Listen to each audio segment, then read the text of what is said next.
Hello and welcome to AEF Summit 2025. I am Blessing Chukwuneke, the Summit Anchor.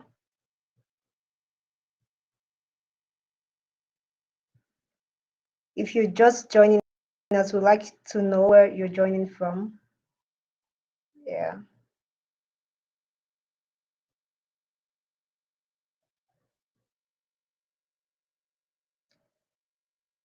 All right, while we wait, we just want you to know that this summit promises to be insightful, it promises to be educational. There's a lot of things we've prepared in store for you all. From our speakers to networking events, networking opportunities available. We're well prepared and we hope that you enjoy all of the benefits that comes with this summit. Thank you for joining us. If you're joining, please state where you're joining from in the comment section using the hashtag AEF25. Yes. You can also like, share, and stream our events using the hashtag AEF25. Yes. Thank you for joining.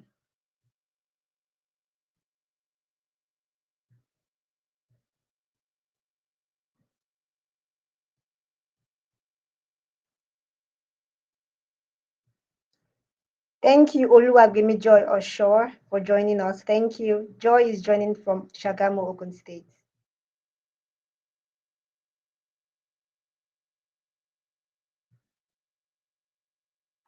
You can also use the hashtag AEF Education Summit 2025.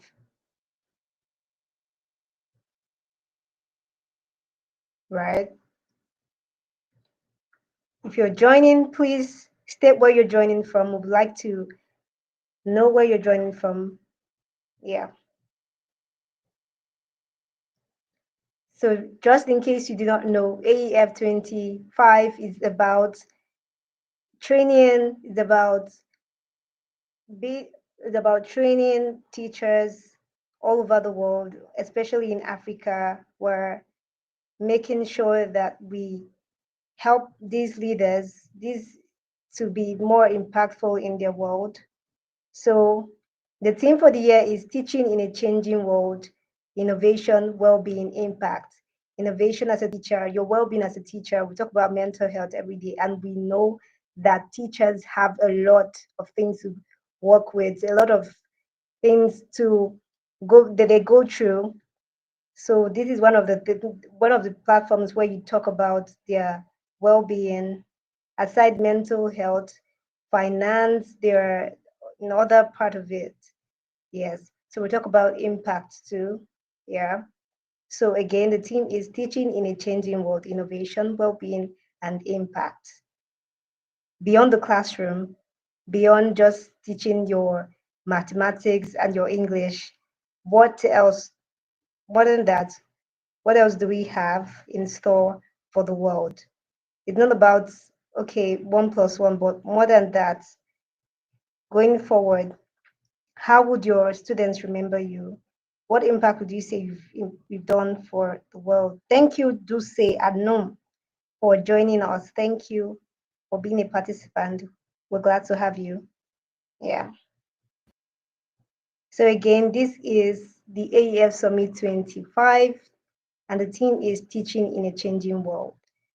Very soon, while we wait for others to join, we'd like you to share, like, comment via your via all social media platforms, especially Facebook, YouTube. Yes. Thank you once again to say for joining us. We're glad to have you. So we're going to be having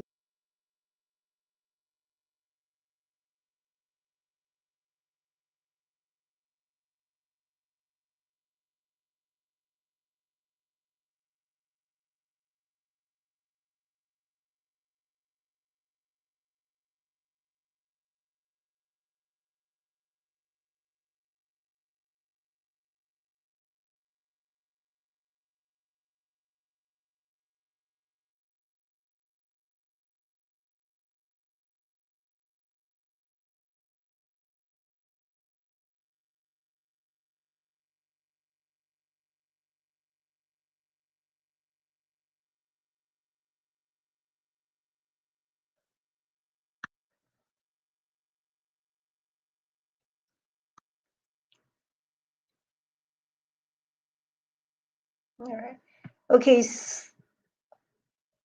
Just in a few more minutes, we'll be starting the program proper. We'll be having a welcome address. We'll be having keynote address from our keynote speaker, the founder of Kids Code School, Lagos. Yes. So I'd like you to sit back and relax while we make things ready for you. Okay, right now we'll be having Abraham Owoseni for the welcome address.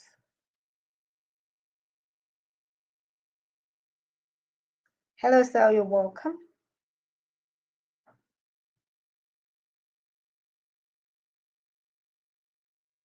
All right.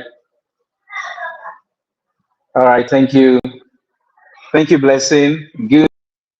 Good morning. And wherever you're joining from across the world, I want to welcome you to AEF 2025. This is the opportunity and the time we have all waited for.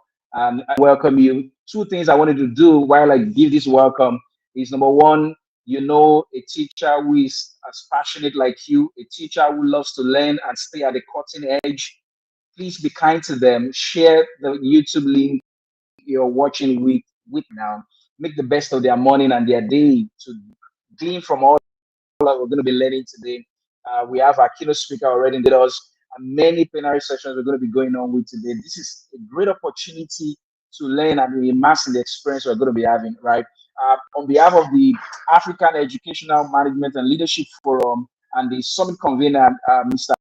Suko, I'd like to extend warm welcome to everyone for joining us in this 2025 Education Summit.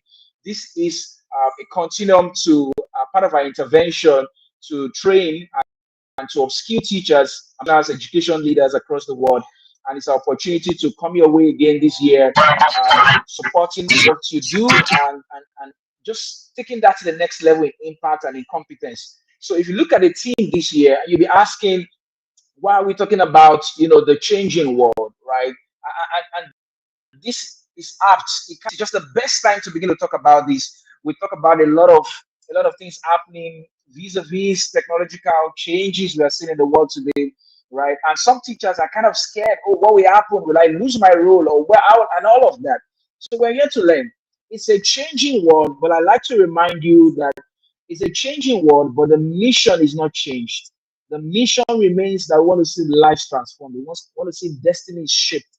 We want to see a new generation of next gen leaders arise. The mission is not changing. What is changing in the changing world are the tools, the methodologies, the techniques, right? So the leverage for us as education professionals is to say, how do I master? How do I, be at that adept edge? How do I become agile to the tools that are changing, right? Rather than being fixed to the tools I used to know a decade ago, 5 years ago, the tools 5 years from now will change. The tools 10 years, 20 will change, but the mission won't change, right? And so the best way to it is to say, how do I get myself abreast with the changing tools and the techniques and the methodologies while keeping the mission, fixed and at our gaze? This is why we are here. And I really want you to make the best of this experience. If you can, please tone down distractions where you are. Make this a best experience. Grab your breakfast or whatever you have already. Just make sure you soak in and do not miss any part of this experience. This is going to be a life-changing transformational experience from you. This is not a ticking box that, oh, we have the summit this year. No, this is for you, right? And again, as you come in, please be rest assured that this summit is going to leave you with an experience. I see many people leaving today's summit with tools and practical frameworks that they can walk away with. Yeah, that's the goal of it, right? Educators will be recharged, educators who will have, exchange of ideas, and you can live with a renewed passion, but not only with passion, with a renewed competence, right? And of course, a strong sense of community, right? The AEF is such a community where you can can grow in. Beyond this summit, there are a couple of workshops that you'll get to know much more even ahead of 2026 that you should be part of, right? And other opportunities to continue to grow. So don't let this stop at this summit. This summit is like just the watering, like someone is sprinkling water on somebody. The best impact of it is that you now soak yourself by applying all that we learned today, and of course, staying with a rich community of other amazing educators like you who are on the call today, right? So I like to welcome us and to tell you are in for a great time, right?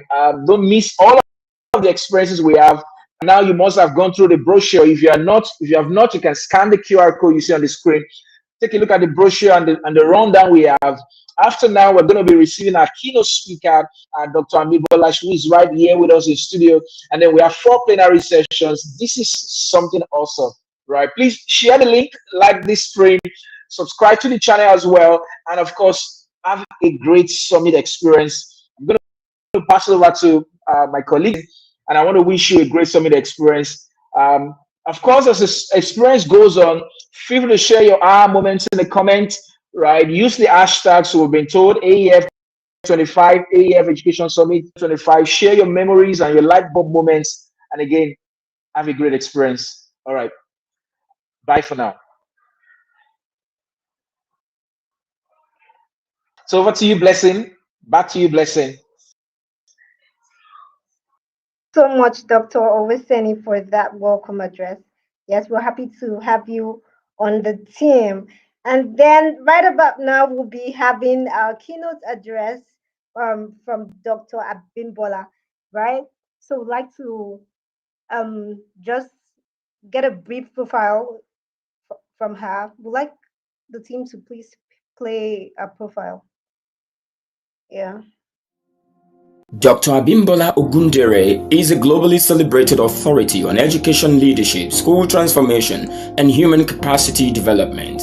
As founder and CEO of Kids Court School and Court Hill College in Lagos, Nigeria, she has built internationally accredited institutions recognized for their child-centered, excellence-driven approach. Through her advisory and consulting firm, Late Africa, Dr. Ogundere has worked with over 300 schools across Nigeria and Africa, delivering high-impact interventions in school audit, school improvement strategy, leadership capacity building, and human capital development.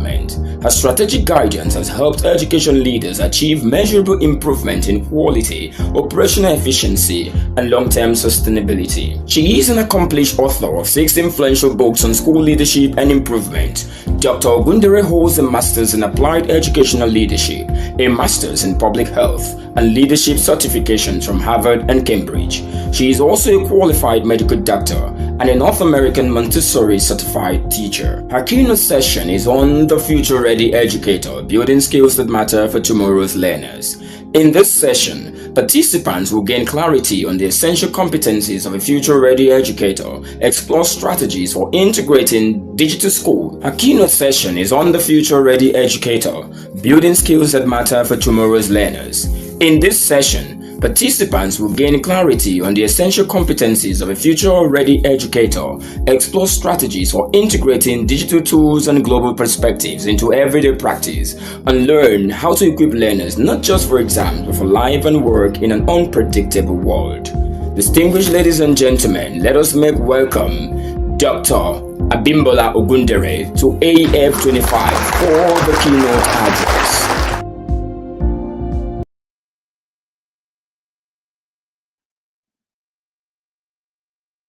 Thank you, Ma, for joining us. All right, fantastic. Thank you so much. Thank you so much. Good morning, everyone. Good morning. It's such a privilege to be here. A huge well done to the AEF team. I'm already, excited and pleasantly, wowed by, what I've heard and seen so far. So well done. So welcome to everyone that is joining us, wherever you are joining us from. I trust that you can hear me clearly. I'm going to take your time for about 20-25 minutes, and I ask that you that you come along with me. So today, my task is to speak to you about the future-ready educator, building skills that matter for tomorrow's learners. Fantastic. So let's go right ahead. So I'm going to begin with a story. A teacher in Nairobi recently told me that my students are growing faster than the world can keep up. She wasn't talking about height or age. She meant their exposure, access, awareness. One of her 12-year-olds came to class and said, "Miss, I trained an AI bot to summarize my homework." For a second, the teacher didn't know what to do, whether to scold or to applaud. That story captures the dilemma of our age. We are preparing learners for a future that is arriving faster than our systems can adapt. Every headline reminds us that the world is shifting. Artificial intelligence, climate change, hybrid work, the political volatility. Yet, through all of this change, one thing remains constant. Every transformation begins in a classroom. The question is not whether our students will face the future. They already are. The real question is, will they be ready? And by extension, will we? Or are they ready?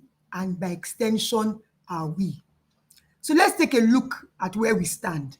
Technology is rewriting how humans live, learn, and work. Children today will likely change careers 5 to 7 times in their lifetime. Half of the skills that matter in today's workforce will become obsolete within 5 years. This is not news. Yet in many schools today, the rhythm of learning remains almost identical to what it was a century ago. Teacher in front, rows of desks, exams at the end. We have smart students using smartphones in outdated systems.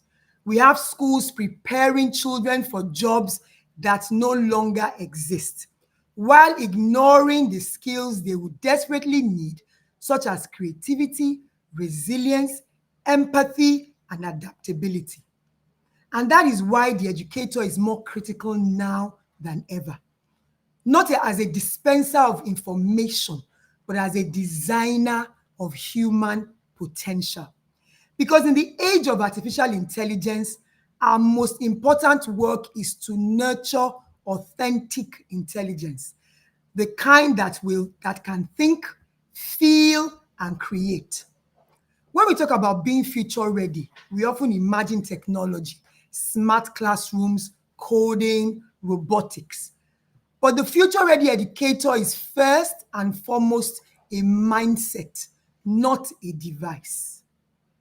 It's the teacher who asks, what kind of human being am I shaping through my classroom today? Future readiness is not about mastering every new app.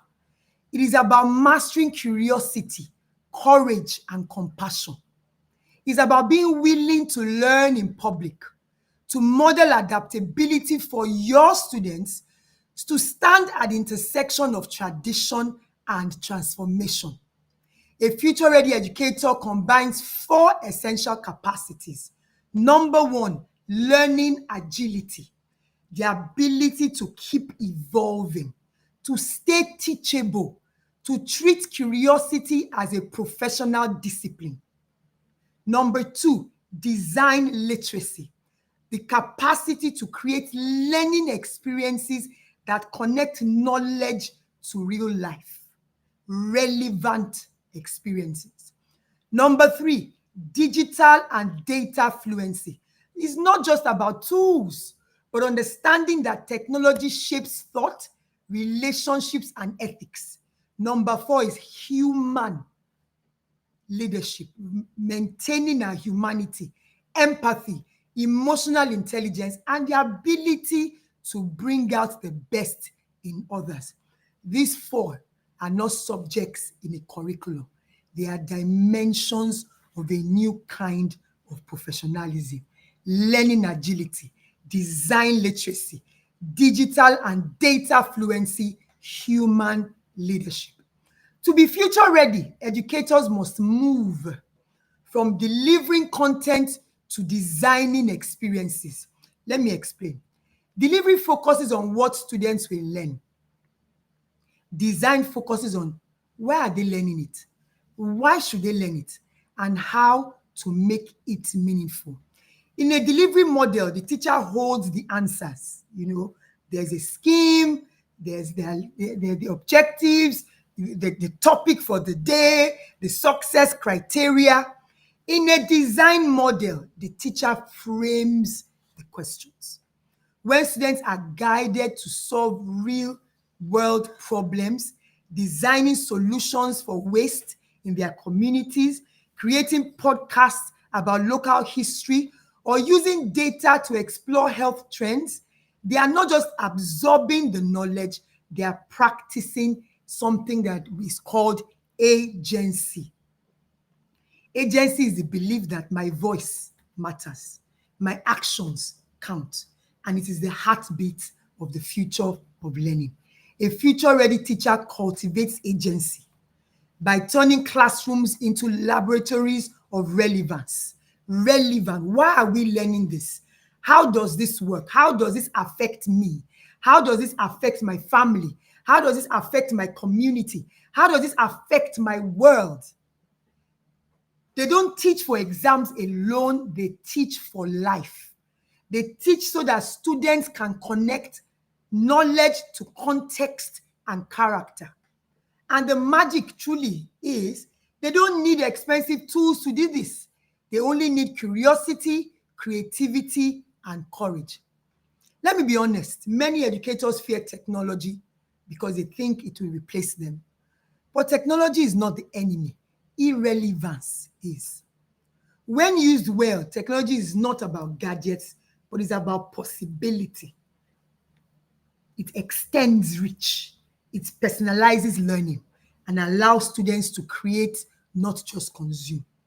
However, digital fluency means more than technical ability. Let me say that again. Digital fluency means more than technical ability. It involves ethical awareness, discernment, and intentionality. So it's not just about giving tools to students, but what am I using this tool for? How do I use this tool? And how do I use it well? How do I use it ethically? As one Kenyan teacher said, we don't want digital learners who are disconnected from their humanity. And we see that when we talk about cyberbullying and so many things. The future-ready educator uses technology to enhance thinking, apply empathy, amplify empathy, and democratize opportunity.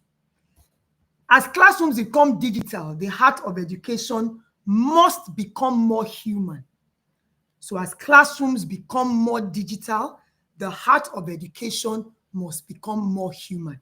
Machines can store information, algorithms can score essays, but only a teacher can see a child.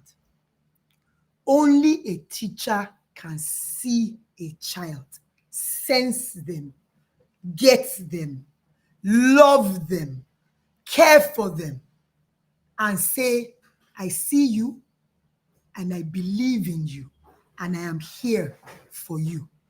The most future-proof skill is empathy. In the age of artificial intelligence, emotional intelligence is our competitive advantage. So as things become more artificially intelligent, what we as humans must develop is our emotional intelligence. The teacher who notices that quiet child, the teacher who adapts a lesson to a learner's space, the teacher who assesses learners' readiness. A child comes to your classroom in the morning and you know there's something wrong. The child is crestfallen. You know, this is not my child. This is not how you are. Child who is asking, are you all right? What is wrong? Do you want to speak to me? A teacher who models grace under pressure. So when things are becoming a lot, you are not lashing out. You are not shouting. You are not, making the classroom uncomfortable for your students. That's the kind of teacher who is shaping the next generation of compassionate leaders. So our calling right now is not simply to transfer knowledge. I mean, there's all sorts that is doing that. It is to transform lives. And that happens not through curriculum documents and schemes of work and your great lesson plan, but through human connection. Across our continents, innovation is being born, right? Not from abundance, but from necessity, right? In Uganda, teachers in rural areas record voice notes of lessons for students who have no internet access, because learning must continue even in scarcity. In South Africa, educators integrate coding into local crafts, teaching computational thinking through weaving patterns. In Nigeria, teachers in underserved communities, and again, a big shout out to Teach for Nigeria and, other, platforms like that. So teachers in underserved community use peer observation groups on WhatsApp to coach each other weekly. These are not stories of limitation, they are stories of leadership. Africa's greatest asset is not its population, it's the ingenuity of its educators. We innovate because we must. And that innovation, when properly documented and shared, will not just serve Africa, it will serve the world. The future will not be imported. And that is something that I cannot say enough. We are the Africans, we are the Nigerians, we are the ones that are living, we are the ones that are going through. Our context is real to us. So our future cannot be imported. It must be co-created by teachers like you and I, who dare to reimagine learning from where we stand every single day. Allow me to offer a deeper framework, the 4 dimensions of the future-ready educator. Number 1 is the visionary mindset. They look beyond timetables and schemes of work and targets. They see teaching as nation building, shaping citizens who can think, who can care, and who will contribute. Number 2 is reflective practice, and I love this so much. They are constantly asking, am I making any impact? How am I doing? What is the impact of my presence in my classroom on my children? What is the impact of my presence in the classroom on the other teachers in the school? What is the impact of my presence in the classroom, in the community, where my school is in? Reflection is not an optional habit, it is a leadership discipline. Number 3 is pedagogical courage. They are not afraid to try new opportunities, new approaches, to make mistakes publicly and to model resilience for their students. They don't shy away from newness. They don't shy away. They are agile. They are excited. They want to learn. Number 4 is that they know transformation happens faster together. And I love that there's, even with AEF, there's community and there's collaboration. They mentor others. They learn from peers. They are creating communities of shared practice. So visionary mindset, reflective practice, pedagogical courage, community and collaboration, these 4 dimensions move us from professional educators to transformational educators. I must, however, acknowledge the realities that weigh on us as teachers every day. So there is limited infrastructure, there is overcrowded classrooms, poor remuneration, and of course there's systemic inertia. Everybody's just exhausted. But within these constraints, something powerful is possible. You may not control the system, but you can control your stance. Let me say that again. You may not control the system, but you can control your stance. You can choose curiosity over cynicism. You can choose collaboration over isolation. You can choose innovation over frustration. Future readiness begins the day a teacher decides to stop waiting for permission to do what is right for learning. One brave act, a redesigned lesson, a mentoring initiative, a new approach to feedback can ripple through generations. Because every revolution in education began with a teacher who said, there must be a better way. There are 5 pathways we can start working today. Number 1, reskill intentionally. Read widely. There's nothing I love more than learning. I love to learn. I love to learn. And beyond that is I love to apply. Right now, yesterday, I started a new program, AI in Action, with Harvard, right? And I mean, we had just one Zoom, for 2 hours, and my mind was blown. I'm thinking, So are you reskilling intentionally? Are you reading widely? Are you attending at least one learning event? Are you investing in your professional growth? Because relevance is earned, it's not inherited. So you are not going to remain relevant because you have been in the education sector or you have been a teacher for 10 years, 20 years. No, you're going to remain relevant because you choose to continue to reinvent yourself, to learn, right? And to apply everything that you are learning per time. Number 2 is you have to integrate curiosity into teaching. You have to begin to ask more open-ended questions. You have to allow children to explore.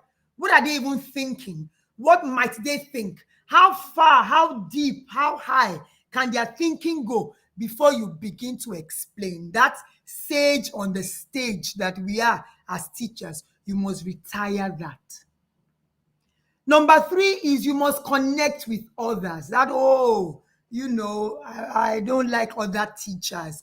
I don't like to be in teacher groups. Whatever it is, you have to again stop that. Build or join professional learning communities within your school, within your city, within your country, internationally. Number 4 is that you must document and share your practice. Write short reflections. I love it when I get on social media and I see classroom teachers, active classroom teachers sharing about their practice, what is happening in their classrooms day by day, day to day, the successes, the places where they need to improve, right? Sharing short reflections.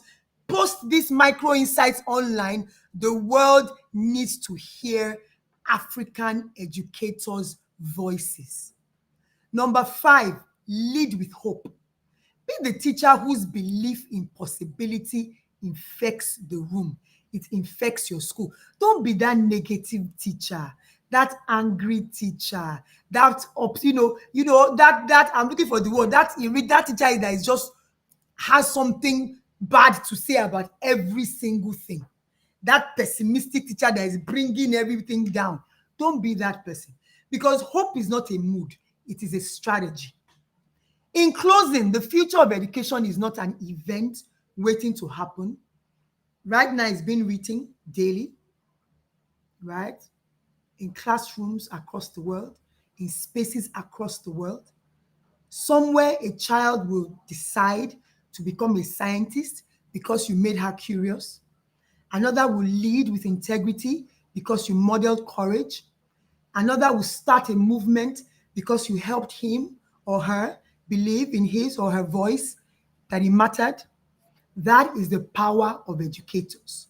So as we stand at this intersection between what was and what must be, let us recommit to the call that brought us here, to teach, to inspire, and to shape humanity's future. Let us not merely prepare students for exams, let us prepare them for existence. Let us be educators who don't use tools of the future, but teach for the future of humankind. And as we move on today, let us remember that future-ready learners are born from future-ready educators. And those educators are right here in this room. Thank you so much for the opportunity to speak to all of you today.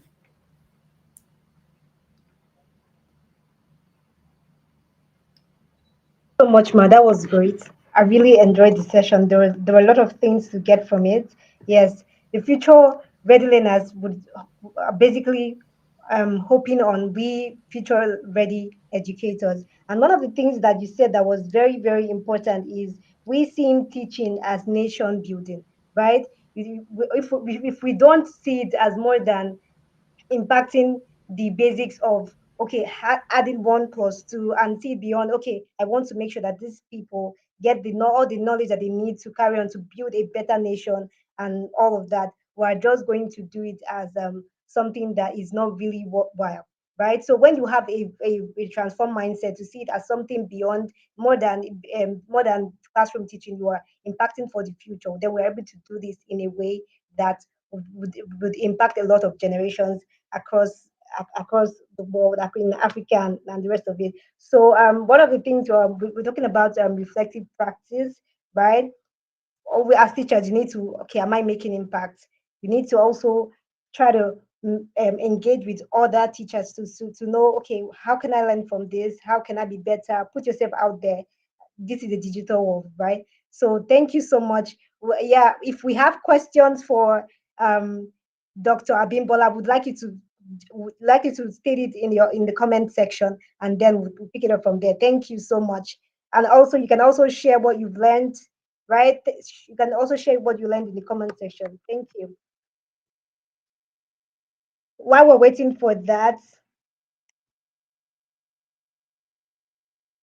right? While we're waiting for that, would like the moderator for the next section to be ready. We're going to be having a plenary session soon, and would like you to be ready. Yes, I'm waiting for your comments. I'm waiting for your comments. I'm waiting for your reactions to Dr. Abimbola. Yeah, there are points she already put out there. We're looking about pathways. We're looking at reading widely as a teacher. We're looking at relevance, your relevance in this side. We're looking at leading with hope. There are a lot of things that she mentioned. We'd just like you to share what was that thing that did it for you, right?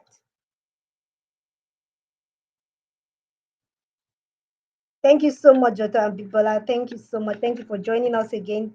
Thank you.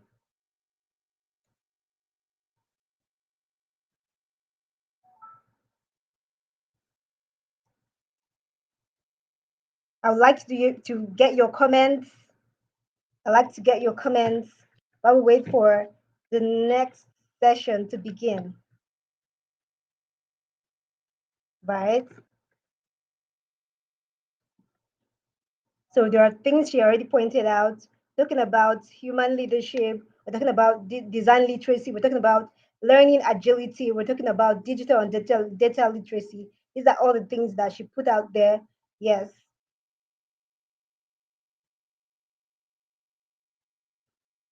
And we're talking about moving from just content. I think I've emphasized moving from just content to design models, right? You're teaching your students to solve real world problems. What you're teaching them, we're not just teaching them to solve one and two, we're teaching them on solving real life problems. Thank you, Toluwa Pajimi, for joining. We'd like you to share your comments, to share what you've learned in the comment section. Thank you.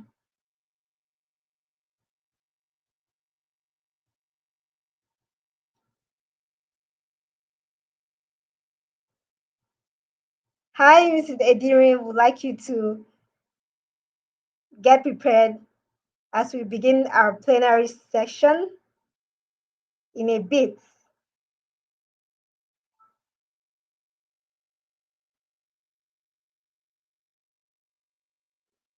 Yes. While we're waiting for Edirin, I'll just keep it on from there. She talked about cultivating agency, right?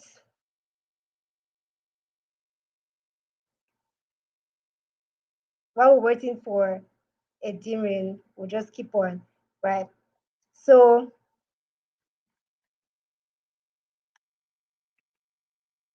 we're teaching for life, not for exams. Beyond the classrooms, what can these students do?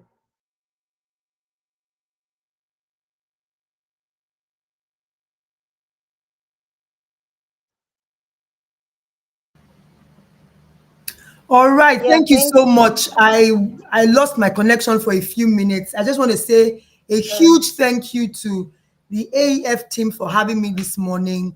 And I've been reading through the chat and getting the comments, and I'm excited that at least what it is that I said, struck a chord here and there with a few people. Have a wonderful, wonderful, wonderful conference summit, and then God bless everyone. Thank you.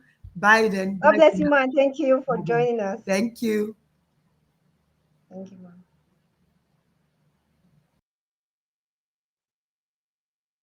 Thank you. I can see your comments. This is loaded with insights and action plans. Thank you for sharing, ma'am. From Toluwagbara Fajimi. You can keep your comments coming in. All right. So we're going to be having our plenary section next. We're going to be having our plenary section next. We're trying, we should have Dr. Ediri, Ms. Ediri do this, but I'll be taking charge. So for our plenary session, the topic is teacher well-being, health, and self-management. Teacher well-being, health, and self-management. So for that, we'll be having Hilda Adamati, head teacher, Spring Lake School, Lekki. So we'd like to hear a profile and then we'll begin the plenary session. Thank you so much. Thank you for joining us once again. Yeah.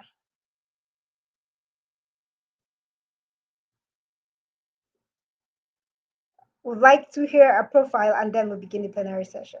Hilda Adamatir is an experienced professional in the education space whose works continue to inspire students and teachers alike. She is the head teacher at Spring Lake School, Lekki, Lagos, and co-founder, Cool Teachers Nigeria. She will be speaking on teacher well-being, health, and self-management. This session acknowledges one of the quiet crises in education, teacher burnout. With high stress levels, increasing workloads, and a lack of attention to mental and emotional health, teachers often find their effectiveness and motivation slipping away. Worse still, when teacher well-being is compromised, students and schools also suffer. It will provide a safe space to rethink well-being as a professional priority. Participants will explore the link between teacher health and learner achievement, gain practical frameworks for managing stress and boundaries, and walk away with strategies to sustain energy, motivation, and balance. Distinguished ladies and gentlemen, let's welcome Hilda Adamati to AEF 25 for Overblending.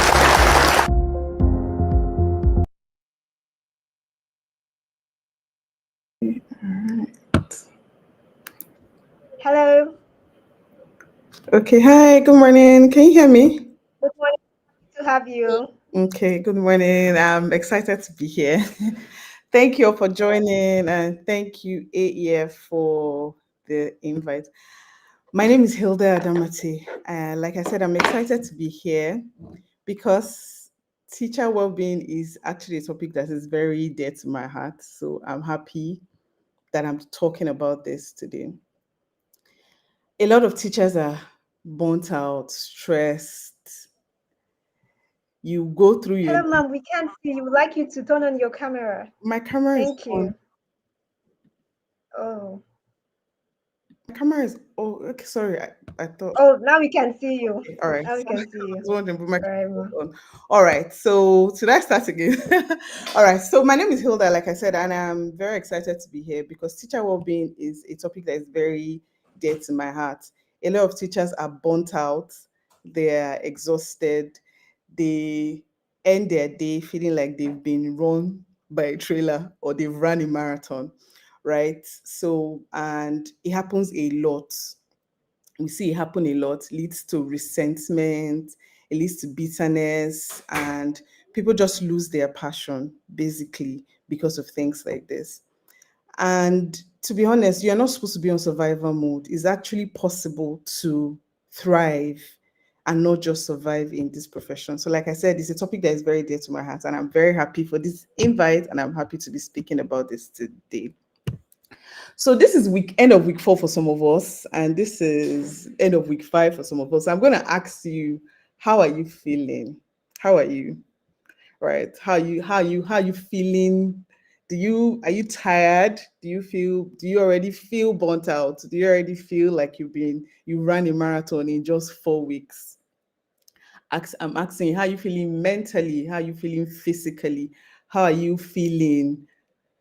How are you feeling? So if you're already very tired and you're already burnt out, I'm sending you hugs, and I'm just here to tell you that you're not alone. In this session, you're going to learn practical steps on how to manage this stress and also just breathe, right? So it promises to be a very refreshing session. Okay, someone has my slide. I don't know who has it. They're supposed to help me share my slide. Okay, all right, so I'll just go on. So the first thing we're going to ask, why does teacher well-being matter? This job is not mechanical in any way, right? Our job it's a job that you give. It's a lot of giving, right? So there's a lot of emotions involved, apart from the whole physical stress that comes with it. There's also the mental overload. There's also the emotional stress that comes with it, right? And it requires you to give. It's not transactional. It's not where you just open a laptop, you press, and you move on, right? It requires a lot of you. It requires a lot of pouring. Our job requires a lot of pouring. Sometimes you have 20, 22, 25 children every year. You pour into them, you invest emotionally, physically, they move on. Another September, you have another set of 25, 20 children that you pour into. So it's a lot of pouring, it's a lot of giving. Our job requires us to give a lot. So because of that, we need to fill our cup. You cannot pour from an empty cup. If the cup is empty, a cup is empty. There's nothing you can do about it. So why teacher well-being matters is because we cannot pour from an empty cup, and our job requires a lot of pouring. It requires a lot of giving of ourselves, of our emotions, right? Then a healthy teacher would have a healthy classroom because you are the heart of your classroom, right? Teachers are the heart of the classroom. If the heart and the body stops working, the person would die. So if you're not functioning, your class will not. If you're not functioning properly, your class will not function properly. So a healthy teacher would give a healthy classroom. A stressed teacher, the same thing. We produce stressed children, stressed classroom. Energized teachers will produce inspired and energized children. So we need to remember to fill that cup that we're pouring into others with. So these are the main reason is that you cannot pour from an empty cup. You have to fill your cup. So I'm going to talk about some realities we face as teachers. And the reason I'm talking about the realities is because so that you know that you're not alone. If we ask people to say, oh, tell me one challenge that you're facing in this sector. If we have 10 people in the call, I'm sure if you say something, 5 other people will say the same thing, right? These are realities. I'm not saying it's okay, but it is our reality, right? A lot of our classrooms are overcrowded across board, across Africa, across the world. There's limited resources. You are often expected to get water from a desert or to create magic with little or nothing. And guess what? A lot of us are actually creating this magic, right? But I also just want you to know that it's not peculiar to you. It's a reality that we face in the profession. There's also pressure from curriculum. Oh, today is AI. We need to prepare the children. We need to, there's pressure from the parents. There's pressure from the school. If you talk to 10 teachers, they'll tell you the same thing, that they're going through the same thing. So the pressure is there. You're not the only one facing it. There's family responsibility. You're a teacher, you get home, you have to be a friend, you have to be an auntie, you have to be a husband, you have to also be a wife, a mom, right? That's just family responsibility that comes to being an adult is not peculiar to you, then a lot of times, a lot of us do not have time. You finish from school, you're doing one lesson, one virtual class or the other, right? And the little time you have, you're using it to prepare for the class. So when you're outside school, you're preparing the plan for school. Then when you're in school, you are implementing the plan. So there's little or no time. Then there's financial pressure, not just for teachers, but there's financial pressure in the world at large. So if you see these realities, the reason I'm stating is that so you know that you're not alone. You're not burnt out based just because of these things. These things are not peculiar to you. It is some of the realities we face as teachers, as educators, right? So instead of ignoring these things or complaining or being bitter, so in my school, it's my children, we need to find healthy ways to cope with these things. So before we go into what self-care and self-management is, we're going to go into what it is not. There are a lot of myths about what self-care is, and we're going to be debunking it, right? Self-care is not selfish. I'm going to say that you can't pour from an empty cup. I'm sure I'll say it 100 times in this call. It's not selfish. It's how you care better for other people. If you are not properly taken care of, you cannot care for other people, right? You cannot care for other people if you do not take care of yourself. So self-care is not selfish. The fact that you're taking care of yourself, thinking about yourself as a teacher doesn't make you a selfish person. You cannot pour from an empty cup. Another myth is that self-care is spa days, vacations, fancy restaurants. I love those things, but that's not self-care. That's not how you care for yourself. That can be part of how you care for yourself, but that's not how you care for yourself, right? A lot of times, I got a message I should turn on my video. I'm sure everybody can see me now. Right. A lot of times, teachers feel like self-care is out of their reach, or some teachers feel like, oh, I can't, it's out of my reach. I can't go on a vacation. I can't go for a spa day, right? So because of that, you're like, you know what, let me just be born out and be resentful in peace. But no, that's not what self-care is at all. Self-care is about daily habits. There's nobody that vacations every day.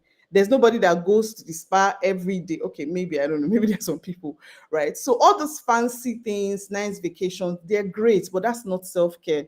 Self-care is your daily habit. It's the things you do daily. It's the things you do daily to fill your cup. Basic things like rest, basic things like proper hydration, like setting boundaries, are those daily habits that are your self-care. If you can afford a vacation, that is great, right? If you can afford those, I like those things too. If you know, you know, but that is not what self-care is. And so don't feel like self-care is out of your reach, right? Another myth is that good teachers work non-stop. Some people will even tell you that I don't need to go home. I stay in school till 8 o'clock. I make sure. That's not what makes you a great teacher. That is not what makes you a great teacher at all. Good teachers rest. They recharge. They take their holiday. They take their midterm to rest, to sleep, and they return with a bang. When they come back, you will know that they are back. So working non-stop is not what makes you a good teacher. It's a myth. It doesn't help anybody. You will burn out at some point and you will lash out on everybody. And guess what? When you burn out and lash out and that your cup is empty, the school will replace you. The children, they will get somebody that their cup is full, sorry. So working non-stop is not what makes you a great teacher. The other myth is that, managing your time. Managing your energy is what matters, right? Because if you're able to manage your energy, you will do things that will fill your cup, that will energize you, that will keep you alive. You will focus on those things. Those things will energize you. And you will know when your energy is in a high. You know that, okay, I'm at this level. So let me maximize, let me plan, let me do, prepare my children's work, whatever I need to do, so that I perform really well at this point that my energy is really high, so that when my energy is low, there's nothing, there's no guilt, first of all, and nothing will suffer, right? Or won't suffer as much because I've invested and I've done a lot of things when my energy was high. So energy management is key as opposed to time management. Then another myth is that self-care is ignoring the stress, right? No, the classes are not overcrowded. They actually are overcrowded. I don't have limited resources. No, that's ignoring it is not is not what you need. What you need is to find healthy ways to cope with this with distresses. Okay, so that's not what self-care is, right? So if that is not self-care, then what is self-care? Teacher well-being is a balanced state of mind, body, and soul. Not just mind, not just body, not just soul. Teacher well-being is a balanced state of mind, body, and soul. Where are you mentally? Where are you physically? And where are you emotionally? So a balanced state of mind, body, and soul, it's teacher well-being is a balanced state of mind, body, and soul. So let's start with the mind. When your mind is at peace and there's a lot of positivity around you, it means that you are balanced. But when you are constantly anxious, there's a lot of anxiety around you, there's something wrong. You don't have peace. There's something that is not right and needs to be addressed. So your mind, peace, and positivity. And they are just very basic things that you can do that will help you balance your mind. Basic things like calming yourself in the midst of the noise. See, the world is noisy. There's nothing we can do about it, right? By the time you start your day, if you do not consciously take out time to calm yourself in the whole noise, in the whole everything happening around you, you will not be able to completely be at peace, right? So find time during the day to calm yourself. If it might be 1 minute, it might be 30 seconds, to just go and take a breather, take a break, and come back to the things that you have to do. Find small moments to calm a noisy day. Choose to breathe before reacting. You don't have to react to everything, right? So one thing I've seen a lot happening lately is that teachers are reacting to every single thing. You're allowing children get to you, you're allowing your parents get to you. So those things are reality. They will always be there. The fact that you react doesn't take out the things that is making you react. So just sometimes breathe, count backwards. It's not everything that you have to react to. If there's an issue, what we need to do is, what is my best? As in, what best of me can I give to this situation, to this child, to this parent, to this school, as opposed to just reacting and complaining. So choose to breathe before reacting. Remind yourself that you're doing your best. The world will tell you otherwise. Situations will tell you otherwise. If you're doing your best, remind yourself that you're doing your best, and that's enough for today. Okay, so body, if you do not have time to rest, you're not fueling yourself properly, and you do not have time for any form of movement, then your body is not in a balanced state. I'll repeat, if you do not have time to rest, if you're not fueling yourself properly, if you're not and you don't have any form of movement around you, then your body is not in a balanced state. And I'm saying basic things are sleeping when you're supposed to sleep. You go to work, all the drama, from there you go from one lesson to another, you get home, you're a mom, you're a daughter, you do all that. Then when it's time for you to sleep, you're bringing out papers to grade, you're bringing out your planner, you're watching K-drama, you're on TikTok, right? Those are basic daily habits that will help you refresh your body. Okay, so try getting a good night's sleep, and don't do all that drama and you're awake throughout the night. Try and get a good night's sleep. It's not time to be doing all those things, right? Drink water. Basic daily habits as drinking water, you will do a lot for your body. I see teachers every day. They're either coming to school with the Coca-Cola, or they're sending one cleaner in the midst of all the stress. Like, please just go and buy me Coke, just go and buy me Coke. That's not what your body needs. Drink water. I'm not a Proco doctor, but please drink water. Water, you will be amazed what proper hydration will do for your body. And those things are important. They're important because it's the daily habits, like I said. It's the daily habit that will balance your mind, that will balance your body, and that will balance your soul. Then do some things around. It's not, you don't have to be rigid. If there are times to dance in your class, dance, clap, walk, right? Feel alive. You spend a lot of times at work to be there and be bitter, or to be there and be upset, right? So find those things that will help recharge your body. Move around if you need to move around, especially for teachers that have chairs and desks.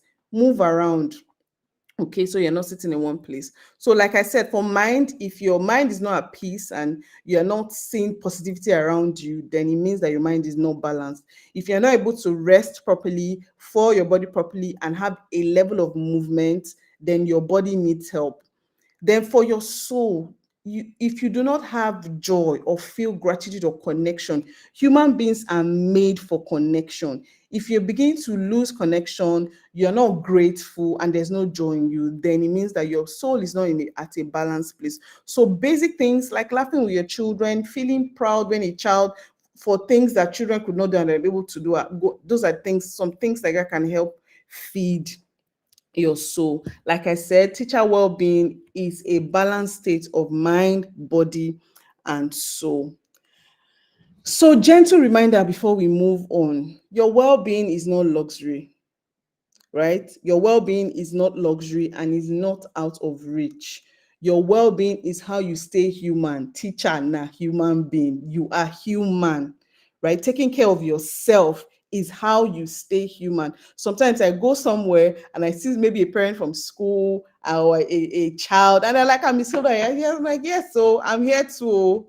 It's the same thing that brought you here, that brought me here. You came to clear your head. I too came to clear my head because I'm a human being. You're not robots. I know we do a lot of things, and the world sort of say, oh, teachers are superheroes. Yes, they place us in that pedestal because of the work that we do, right? But we're not Jesus Christ. We have flesh and blood flowing through our body, and we're not robots.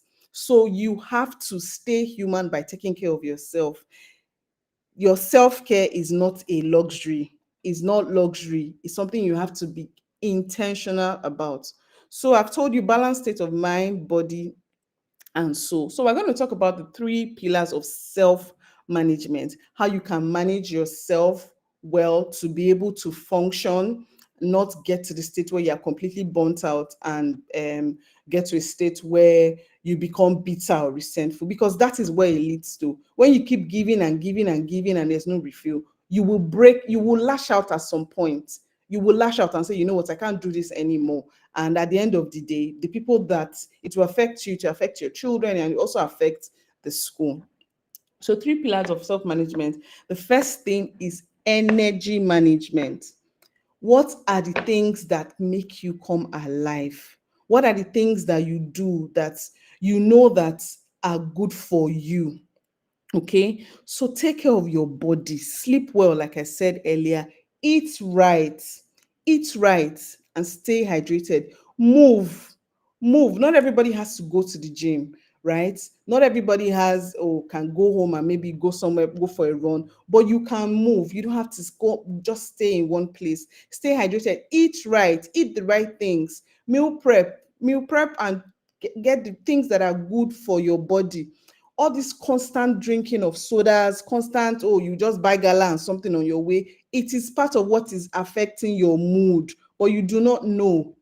It is part of what is affecting your mood. You're constantly buying things on the road, you're on your way, you're tired, you're just prepare for those things and eat right, eat the right things, right? Eat food that is good for you, stay hydrated, and try and move, even if it's weekends. If you cannot move, maybe because you get backache, Saturday morning, stand up, go for a walk. You need it. Those things will help up the education space, whose works continue to inspire students and teachers alike. She is the head teacher. Sorry, can I go on?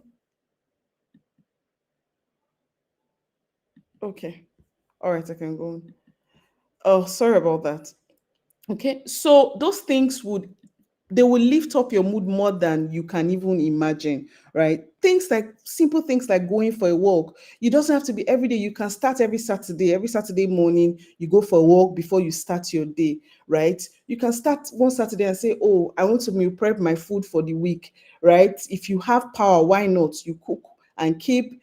If your power is not great, you just want to plan that, oh, this is my food timetable. These are the things I will eat. So I reduce my soda intake or my gala buying on the road. Those things will improve your mood more than a vacation or those daily habits will improve your mood more than a vacation or a spa date. So please manage your energy. Then I mentioned earlier in managing your energy, look for your high moments when you are energized. Make very good use of those moments. It could be maybe after a midterm break, it could maybe after a holiday. If you know that this point I'm high, I'm at this, my energy is at its highest, make very good use of that time, right? Plan your lessons, plan for your children, people that you need to do intervention for. It's a good time to plan. If you need to start working on your deliverables, work on it. Make very good use of that time, because your energy will not always be high, right? So that when the energy is low, things are not lacking. You're not feeling guilty. You've done a lot, you've poured a lot, and you're able to say, oh, I need to take this time out. It won't really affect anything because of what you did when your energy was high. I can't say this enough. When your energy is high, go, like, give it, hit the ground running, so that when your energy is low, you would have invested so much that nothing will be lacking, right? So please use that time very well. Another thing is boundaries and balance. You don't always have to say yes to everything. I know this happens a lot to performing teachers, right? I've been there. Because you're doing it so well, they keep bringing all the children to you. They keep bringing, oh, because you are the one that do it well, they keep bringing it to you. You have to be the one to set the boundary.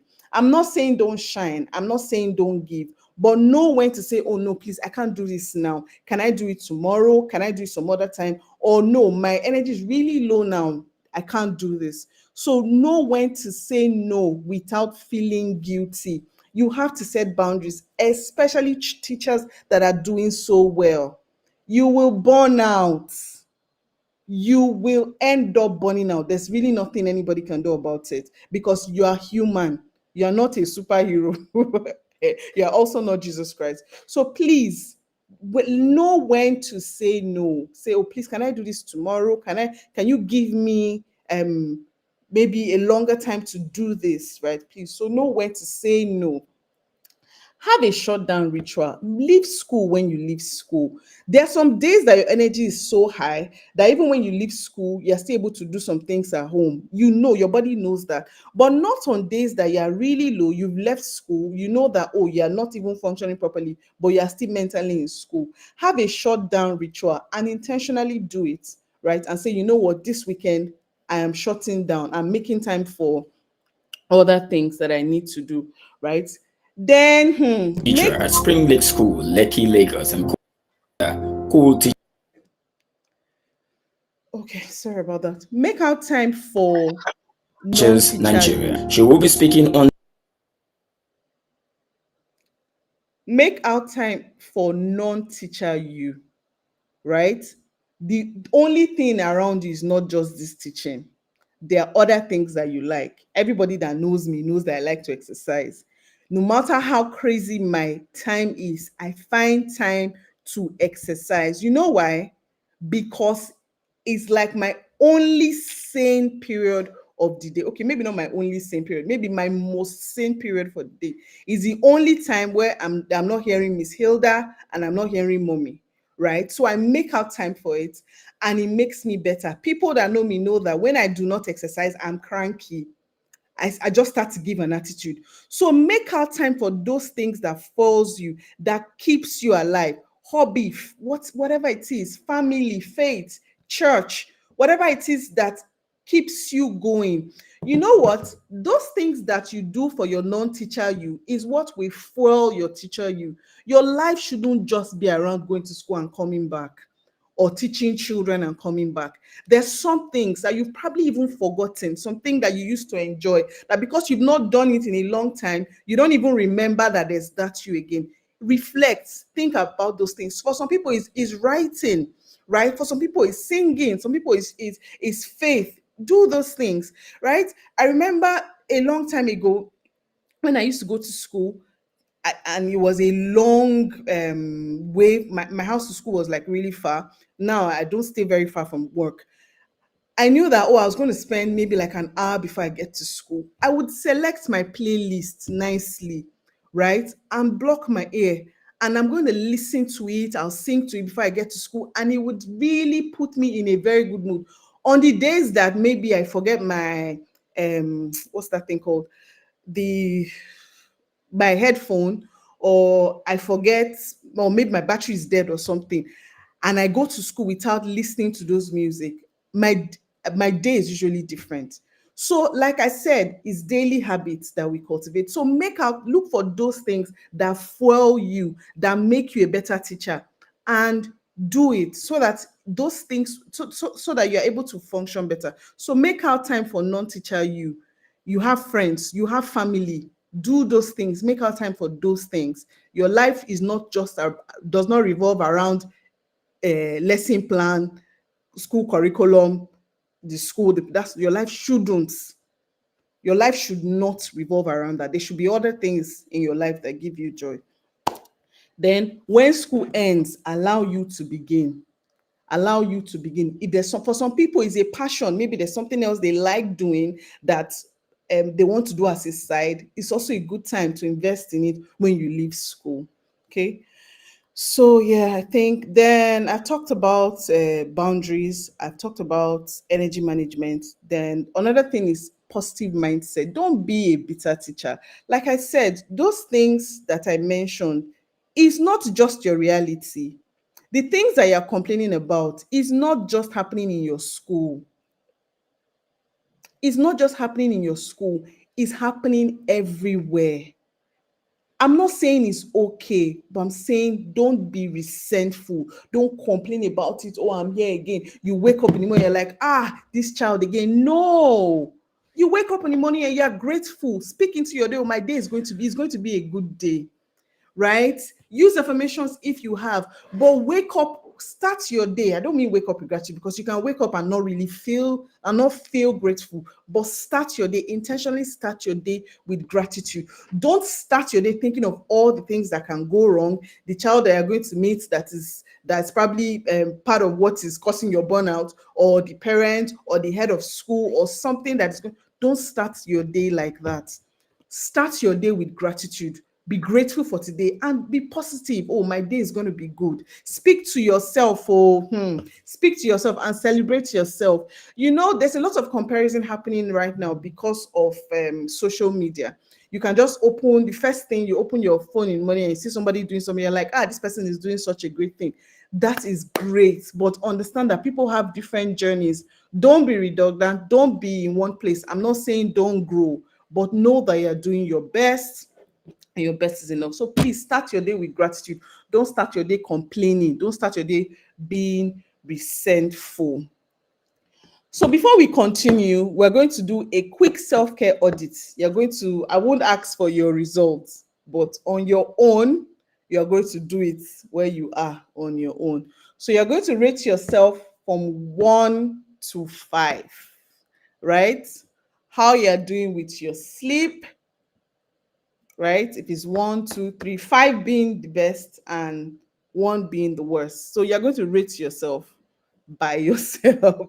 So the sleep, are you getting the required hours of sleep at night, or you're on TikTok? So rate yourself. Your nutrition, are you feeding yourself right? Are you feeding yourself right? Or you're buying soda and gala every day? Right? Exercise, are you able to move your body? Are you able to move your body? Do you say positive things to yourself? And are you able to create boundaries? So rate yourself. Rate yourself. Rate yourself from 1 to 5 in all this and tell yourself how you are doing. So if you do this genuinely and sincerely, you will know the areas that need work. You will know the areas that you need to work on. It's not to put you under pressure, and it's not to make it look like anything is out of your reach. It's just for you to notice what needs work and start from there. You can't fix everything, to be honest. I don't expect that, oh, you fix your sleep, fix your nutrition, fix your exercise and everything. No, that's even setting up yourself for failure. You can start small, like, oh, I want to be sleeping better. I want to get home and actually shut down and sleep. Oh, I want to work more on the things I put in my body. I want to be able to exercise maybe once in a week, right? So just pick what you want to start with. Pick what you want to start with and start. I think my time is almost up. Yes, then I also want to share a 5-minute daily routine that can literally change your life, right? If you do this consistently. So in the morning, when you wake up, stretch and say something nice to yourself. Say something nice to your day, right? Do it every day. Wake up, take deep breath, stretch, and just say something positive about yourself and your day, right? So you're supposed to drink water, you're supposed to smile, you're also supposed to be able to move around during the day, right? But at midday, check and ask yourself, because especially teachers, we can go a whole day until class ends before you remember that, oh, I've not drank water, I've not. So at midday, at 12 o'clock, check and say, oh, have I drank water today?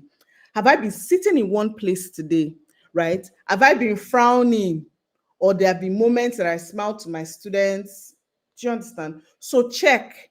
You can, I'm not saying you should only drink water, stand up and smile at 12 o'clock, but I'm saying at midday, check if you've done all those things. Trust me, most of the time when you check at midday, you've not drank water. You've not, right? So drink water if you find out that that hasn't happened. Then another thing, in the evening, reflect on the joy from the day. I didn't say reflect on the day because the day might not, it might not, or always, joy might not be the only thing, but the only thing I want you to reflect on, because what you reflect on is what your mind enlarges, right? Reflect on the joy of the, so one joy of the day, what happened today that really made me happy in school, at work, right? So reflect on the joy of the day. If you do this consistently, you will see your life change. Okay, consistency beats perfection. We're talking about daily habits, not a one-off thing. So this is just a 5-minute daily routine that you can adapt. So I also put some fun classroom well-being ideas that you can adapt in your classroom, right? Because you have to find joy in your work. Oh, do you know how many hours of your life you spend at work? Nah, it's too much for you to be bitter. It's too much for you to be resentful. It's too much for you to be at work and be upset, right? So find joy in your work. When we make well-being a part of our classroom culture, it benefits everybody. It benefits you, it benefits the children, it benefits the parents, it benefits the school. Find joy in your work. Find joy in the little things that are happening around you. Okay? You have to find joy in your work. It's too much of your lifetime for you to spend it bitter and upset and for whatever reason. Okay, so some well-being classroom activities. You can have mindful minutes with your class, right? Your children know that, oh, we're observing mindfulness. Everybody sits down and they're quiet for maybe a minute or two. If you have young children and you know that, oh, they might not understand it, you take the mindfulness break on your own, right? So if it's 1 minute, if it's 30 seconds, just go and breathe in, okay? Have a calm corner, have a calm space that you just go and calm down when you're feeling anxious. Be thankful. Thankful Thursday, thankful Tuesday. You can do that with your children. They tell you things that they are grateful for. You tell them the things that you are grateful for too. You will be shocked what these things will do to you. Like I said, find joy in your work. It's too much of your lifetime to spend being bitter and resentful. in that place that you are. Let there be joy around you. Cultivate it. Look for it. Be intentional about it. You see, I said find. So you have to look for the joy. The joy might not just be there sitting. You have to look for it. So find joy in your work. Find joy in your work. Oh my goodness, my time is fast spent. I've talked so much. Yeah, so think of something with all I've said. Think of one realistic change that you will make to impact your health and your well-being as a teacher this week. So I'm just going to talk about my key takeaways. If you did not listen, if you've not heard anything I said since, please just hear this. You matter as much as your lesson plan. You are the heart of your classroom. If you are down, if you are stressed, that's how it goes. Your children will be stressed. It will just go like that, right? So you matter as much as the lesson plan. So the way you are taking care of the children, making sure the lesson plan is great and everything, take care of you, pour into you. Remember the things that keep you alive and do them. Self-care is a professional responsibility. The way you do those professional courses is the same way you have to care for yourself, right? It's part of what you need to do to function properly as a teacher, as a human being self. It's part of what you need to do. Little steps equal lasting results. So don't just do it and say, oh, it didn't work. You have to be consistent. Teaching is a heart work. You cannot give from an empty heart. Your heart has to be full so you overflow into everyone. I hope with these few points of mine, I've been able to convince you to please take care of yourself. Take care of yourself and take care of yourself in your daily habits. Thank you for having me.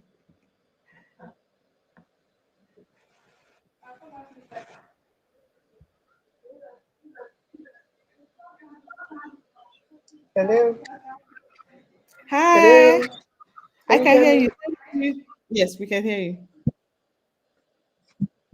Okay. Good morning, ma'am. Good morning, Miss Hilda. Thank you so much for having make out time to join us this morning. Such an elaborate lesson from you. Thank you so much. We appreciate you. Thank you, thank you, thank you. Thank Thank you. you Thank you for so having me. much. Thank Thank you. you. Thank you. In fact, when we were speaking, I was just talking to myself every time. Every time we teachers, we say we are burnt out, especially in this day and time. We are burnt out, we are tired. And you made us understand today that it's in the little thing. Our well-being is in the little things we do, not really in those massive vacation. You need to take time out to one Hawaii, one place. It's in the little things, the daily habits we make of ourselves, like drinking water. You emphasize drinking water, and it's a lot. A lot of teachers don't take water. They get to school, you don't stay with their water bottle. I usually take my water bottle all the time. And what you said, we should always be mindful of our thoughts, our mind. Some of us teachers, we are just toxic. You just want to bring the next person down. You are not just excited about work. We need to be excited about work. He said something like, yes, drinking water, eating healthy. We don't eat healthy anymore. We are it's packing a lot of junk into our system. Our mind, you talked about our positivity and calming yourself. That's a whole lot for me. Calming yourself. We don't take time out to calm yourself.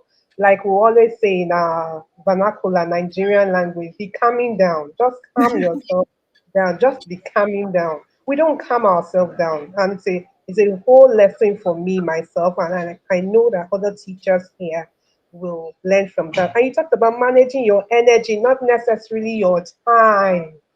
That's big. I wanted to stop you there for you to elaborate more on it. Time, managing your energy, not your time. A lot of us spend our energy on things that are really not productive for ourselves, our children, and our mind. And you talked about the reminding voice. You said, always hear that voice. You are enough. You are doing your best. Some of us will beat ourselves too hard that we are not doing so much. We are doing so much. And sleep, we should sleep. We don't sleep as teachers. After work, we are back to lessons, online lessons. In fact, I'm guilty of that myself. You're from work, you're going to one lesson, one physical lesson, you are not sleeping, you're doing TikTok, you're bringing out lesson notes. So thank you so much. You talked about the balance state of our body, our mind, and our soul. We should always be excited as teachers. We should be excited all the time, regardless, because the world is not going to make us happy. We'll choose to make ourselves happy. And because we know we are building nations, we cannot afford to be sad, sad, sad, sad. Thank you so much, man. We really appreciate you. Thank you for Thank you having for me. Thank you. thank Thank you for having me. Thank you. you. The little time you spent with us. It's a whole lot for the village. It's a whole lot for the community. Self-care as teachers, very important. Thank you, ma'am. God bless you.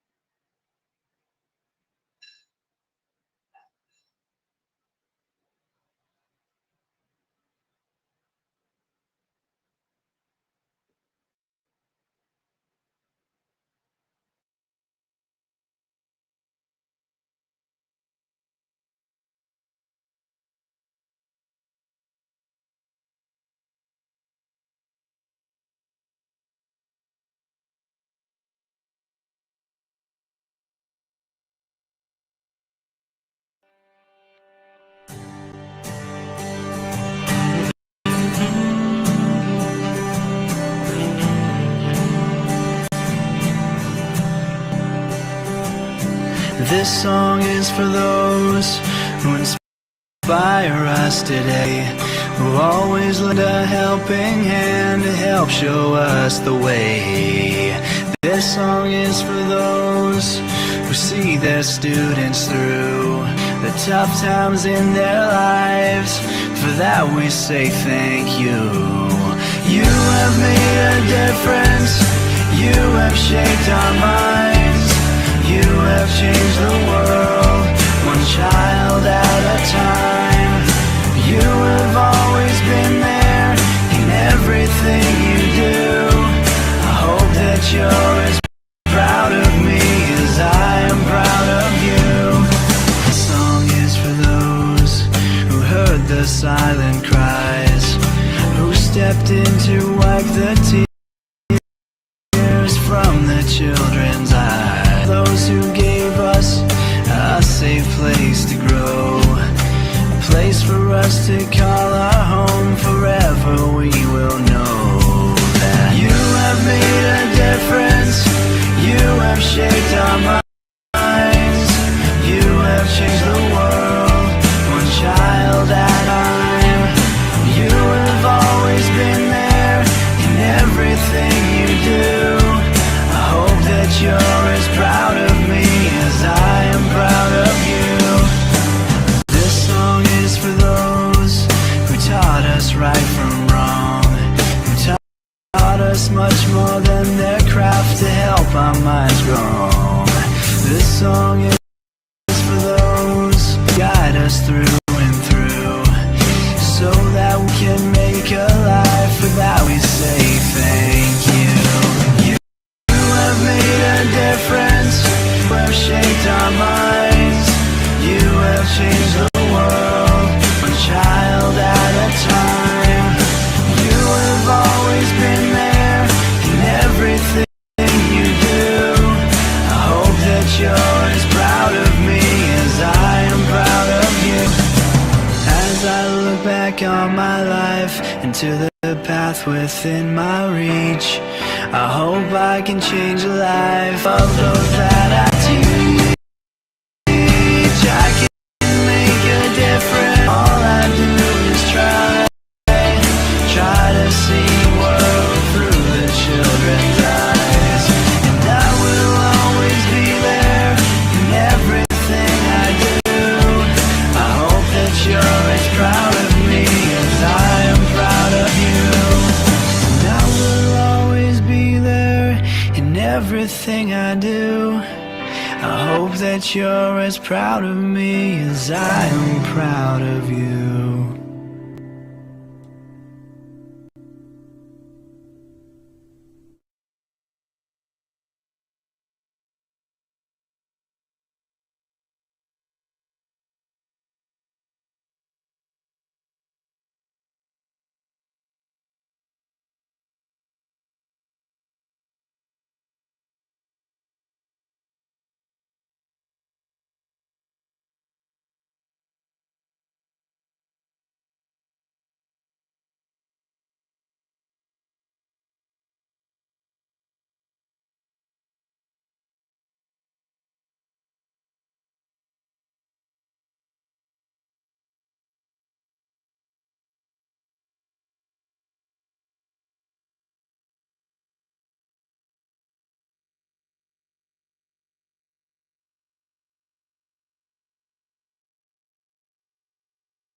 Hello, good morning.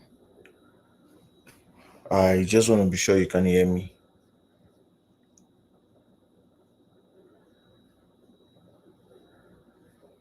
Because I can't hear anything.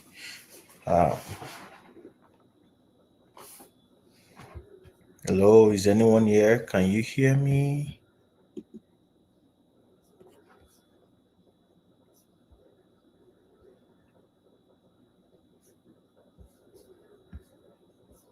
Hello?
Hello, Dr. Kweni. You're welcome. All right, good morning. I can hear you now. Okay. All right. Good good morning everyone. This is 5:37 a.m. Central Time, and I want to say a big thank you to the organizers of this program or event. Thank you for having me on board, and thank you all for letting me into your space today. It's such a rare privilege to speak on something that sits at the very heart of education. It sits at the very heart of education, sits at the very heart of parenting and leadership. So, during my session, we are looking at nurturing the whole child. Nurturing the whole child. And permit me to just mention a few names. I want to celebrate Mr. Asuko. I want to celebrate Dr. Ibrahim Owosheni. Thank you so much for this privilege. All right, let's get into it. I want you to take a moment and ask yourself, or let's ask ourselves, when we say whole child, what exactly do we mean? Because in many classrooms and homes, we are raising brilliant minds but anxious hearts. You have children that are brilliant, but in their minds, in their hearts, they are anxious. We are producing competent test takers but emotionally fragile dreamers. I only have one assignment here today to just create a spark. So I'm not going to be sharing any slide. I'll just speak. So I need your attention. As educators, as teachers, parents, whatever role we are playing, as far as you're joining, as long as you're joining this broadcast, um, I'm just speaking from the observations I've made, over the years in, the classroom when we cascade instructions and all that. I figure that we are teaching children how to make a living, but we really teach them how to make a life. So today, I want to invite us to go beyond grades, beyond goal settings, beyond guidance. I want us to go into the deeper work of actually raising humans who can think, who can feel, who can relate, and also become. So, to start with, I want us to look at what I like to call the heart behind the child, the heart behind the whole child. You see, the phrase whole child isn't a buzzword, it is actually a philosophy. It means that we see children not just as students to be taught, but as souls to be shaped. And you see, education at its core was never meant to be an assembly line, it was meant to be a garden. And in a garden, you don't just water the leaves, you nurture the roots. I remember when I was much younger, if they asked me to go water plants, I would just pour the water on the leaves and all that until I got to the higher class and I realized that no, you don't do that. You actually water the roots. All right. So in the context of the whole child, when we speak of roots, we're talking about the emotional roots, we're talking about the social roots, we're talking about the vocational roots, that sense of purpose, that, speak to a child to say, this is why I'm here. When a child's roots are neglected, their growth becomes lopsided. They may bloom early, but, they wither fast, just like the picture of a shooting star.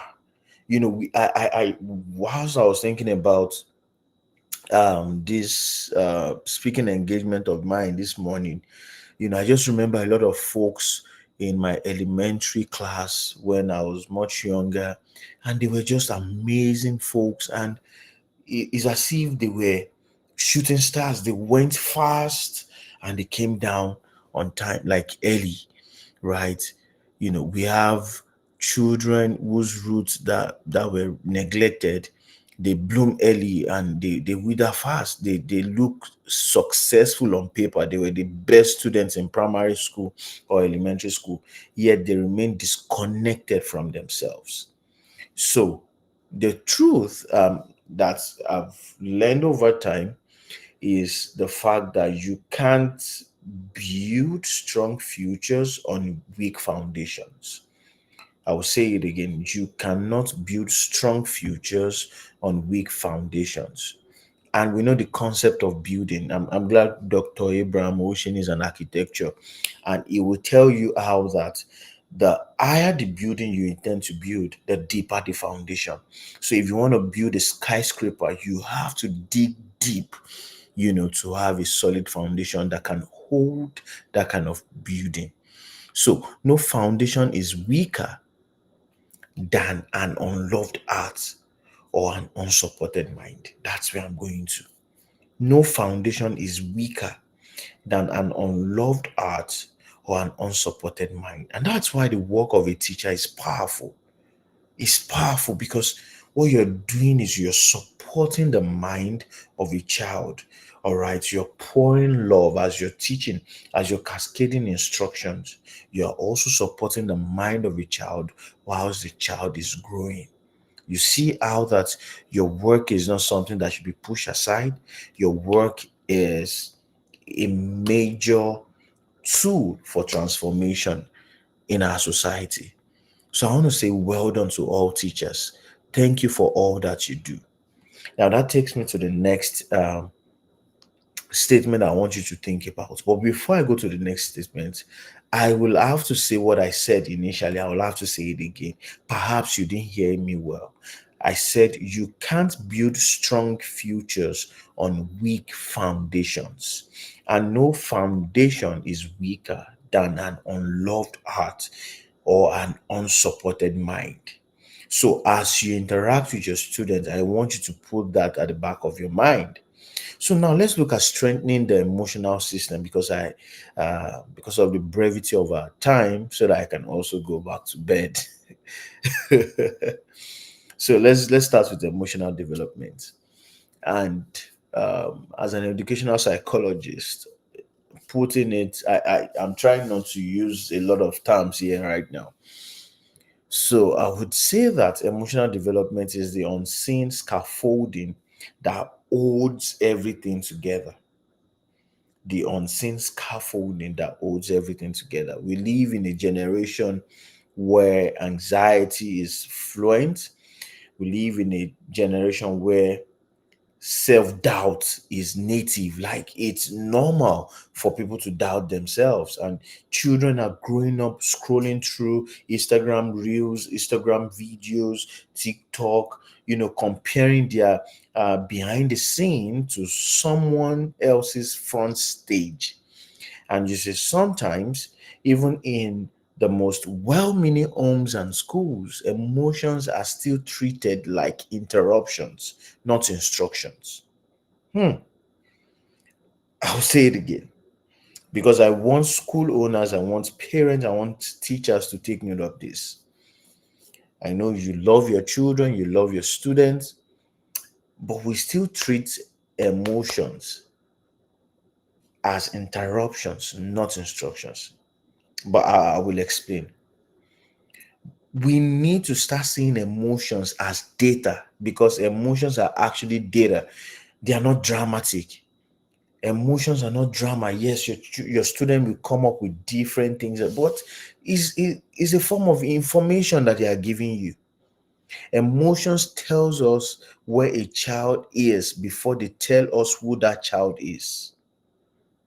So how do we strengthen emotional support? How do we strengthen emotional support? Three key actions that come to mind. Three key actions. The first one is normalize emotion. Normalize emotions. Don't punish a child for feeling. Don't punish a child for feeling. Oh, a child comes to class and the child is looking sad, is looking gloomy, or a child is not responding in class. That's not the time to beat that child. That's not the time to tell the child to face the wall. You actually teach a child to name that emotion, to frame the emotion, and to tame their emotions. For instance, you can say, I see you are angry. Let's talk about what is underneath that. All right, because emotional vocabulary is the first step to emotional regulation. You cannot regulate an emotion that you're yet to label. So, as a parent, as a teacher, that you want to nurture a whole child, you need to normalize emotions. Okay, so, oh, you see a student that is angry. Oh, yeah, I can see your anger. I can see that you're angry. Let's talk about it, because something actually trigger that emotion. So what are you doing? You're building the emotional vocabulary of that child. All right. So that child will not have will not express certain emotions and not have words for it. And the moment you have words for that emotion, you can you can you've named it, you can frame it, put it in context that, oh, this is an emotion, this is not me. All right. And thereby that child can tame that emotion. You see how it works? The second way to strengthen emotional support is to model emotional maturity. To model emotional maturity. You see, children don't just listen to what we say, they mirror who we are. Children don't just listen to what you say, they imitate what we do. Okay, so if you shut down under stress, your children will learn silence. But if you recover with grace, your children will learn resilience. All right. So, and when I'm talking about children, because I know we have different people watching and listening to me right now, you can either be a teacher or a parent, right? So, there's an aspect of social cognitive theory that is well rooted in modeling. All right. So everything you do, you're modeling it for your children. So they are seeing you. They see how you handle pressure. All right. So you have to actually be their superhero because they are watching. They don't need to announce to you, Daddy, I got my eyes on you, or Mommy, I got my eyes on you, or Auntie, I got my eyes on you. No, they're going through that process unconsciously. They're not even conscious about it, but they are just observing. That's how it works. The third one that I would like to talk about in strengthening emotional stability is for you as a teacher, as a parent, as an educator to nurture emotional safety. See, a child cannot learn in survival mode. Safety does not just mean no harm, because that's what people think safety is. Oh, no harm. Safety actually means security, felt security. So I can actually, just like Jesus, permit me to use that example. Jesus was sleeping in the most affected part of the boat, yet he was sleeping. You try to sleep on a wet pillow and let's see if you will sleep. But that is safety. He was not even in a safe place, but there's a sense of security. He felt secured. Now, safety is the kind of presence that says to a child, you are seen, you are safe, you can try again. I see you, I see what you're dealing with, I see what you're going through. You are actually safe here. Oh, the fact that you failed a subject does not mean you're a failure. You can always try again. And please let us not confuse performance for peace. A child who scores high but sleeps restless is not thriving, they are just surviving. And that's what we do in Nigeria, for instance, in Africa. All right, we just, sort of think when a child, just like the previous speaker was saying to teachers, that we should sleep well and all of that. Stress is not surviving, and stress is not thriving. Stress is surviving. So the fact that the child is scoring high but he's not sleeping well does not mean the child is doing well. Sometimes the best intervention is not a lecture but a listening ear. Because when a child feels heard, half the healing has already begun. So as teachers, as parents, you need to give your children listening ear. All right. Don't take every opportunity to lecture them. Every moment is not a lecture moment. Sometimes just stay there and listen to what they have to say. It makes sense, it doesn't make sense. Just listen to them. And that takes me to the next part as I try to conclude this evening. Now I'm trying to conclude. Did I just say this evening? This morning. It's still dark here. Don't mind me. And I'm trying not to wake my daughter up. So let's just quickly talk about strengthening the social system. Now you see how that I started from the heart to the emotions. Right now I'm talking about the social part of it, because these are basic elements. These are basic components, major components of education. So we move from the inner world to the relational world. So you must know as an educator that every child is born into a web of relationships. Every child is born into a home. They go to school, they have peers, they have mentors, they have teachers.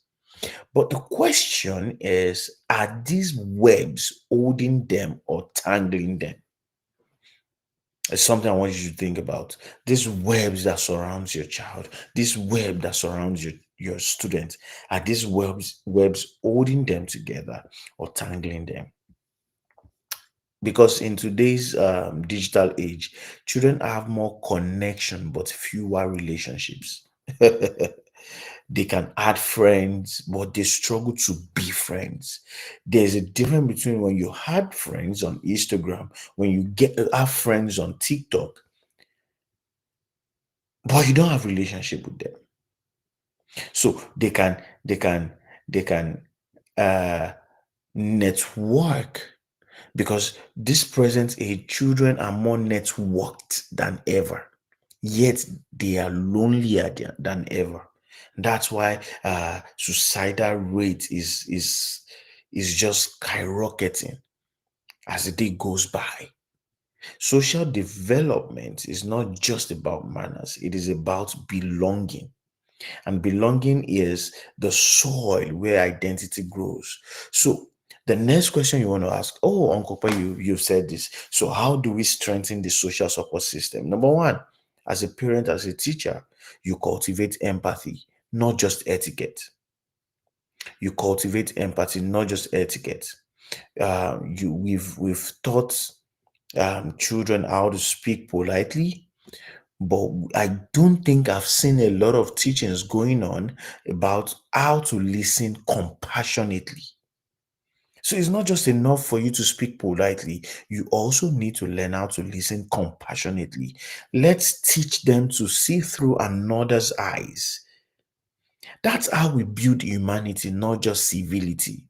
Okay, such that someone can say something that I don't agree with, but I still tend to give you my listening here. I still tend to listen to you. We don't have to agree. We need to start teaching our children that, because the world, few weeks ago, someone was shot because he's of a different opinion to someone else. It happens. The world is getting crazy. So beyond teaching our children to be polite in speaking, we also need to teach them to listen with compassion. The next thing to do to strengthen the social support system of our children, is to also encourage collaboration over competition, because the world these children are entering requires teamwork, not just talent. And it will interest you that the kind of exams we set does not support teamwork, because if you do teamwork in the exam hall, you've cheated, right? But the world they are going into requires teamwork, not just talent, not just your intelligence. So you need to teach your students, you need to teach your children that success is not about standing above others. It is about rising with others.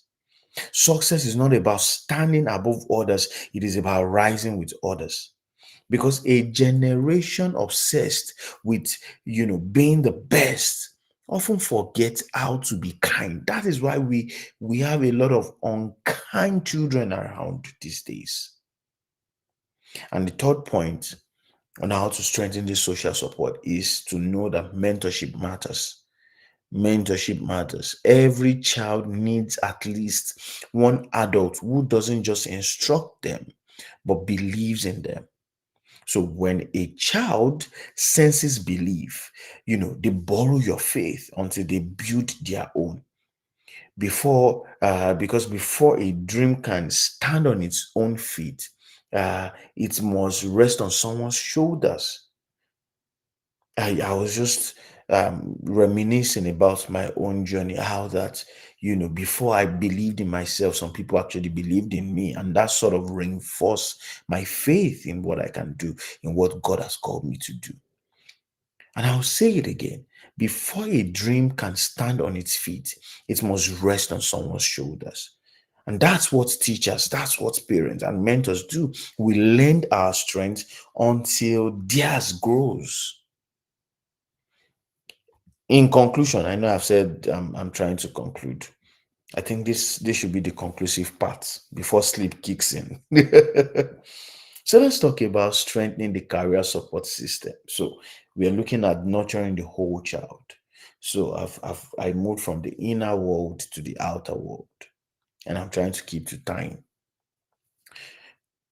Talking about strengthening the career support system, and I'm glad Dr. Abraham Osheni is an expert in that field. He has written books, he has done a lot of trainings, developed a lot of instruments to help children do that. So I want us to be honest. We've made career a scary word, actually. I interact with young people every day, and usually some of them they've associated career to anxiety. So children now hear the word career and they feel pressure, not even possibility. We've built a system where, students study for tests, not for life. But you see, career guidance is not about deciding what you will do. It is about discovering who you are becoming.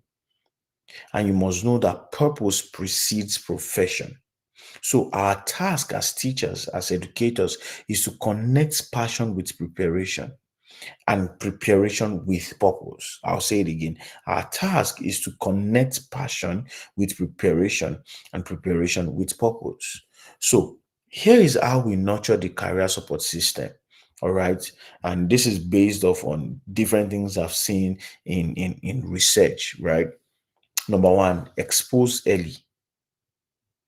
Expose early and pressure late.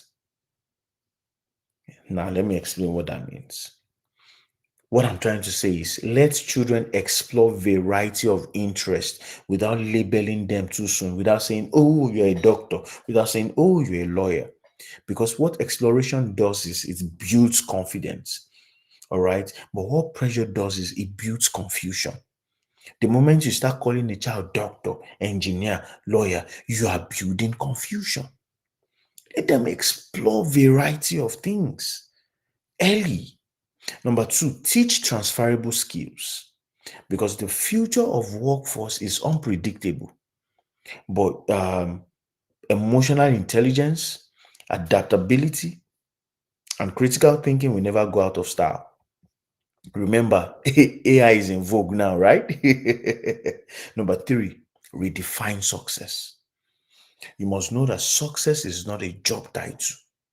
It is an alignment between potential and purpose. So you encourage children to choose significance over applause. You must encourage children to choose meaning over money. Because fulfillment, see, my goodness, I have a lot to say and I have short time to say it. Fulfillment doesn't come from what you earn. It comes from what you become.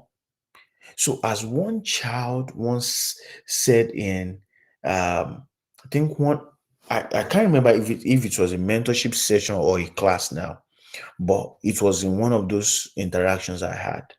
You know, the child said to me that she does not want to just make a living; she wants to make a difference. And that, struck my heart because I didn't expect that from a child of that age. That's the kind of future we should be preparing them for. So, what is the holistic blueprint as we tie everything together? Let's tie everything together. So, I want you to imagine this triangle: emotional, social, career. Just imagine that triangle. All right. Now, each side supports the other. A child emotionally grounded will relate better socially. And this is based on research. When a child is emotionally grounded, that child will relate better socially. A child that is socially supported will dream bolder vocationally. And a child that is vocationally guided will find meaning emotionally. That's why it's a triangle. And that is what holistic education looks like. Not just teaching chemistry, biology, mathematics, not just teaching subjects, but teaching souls.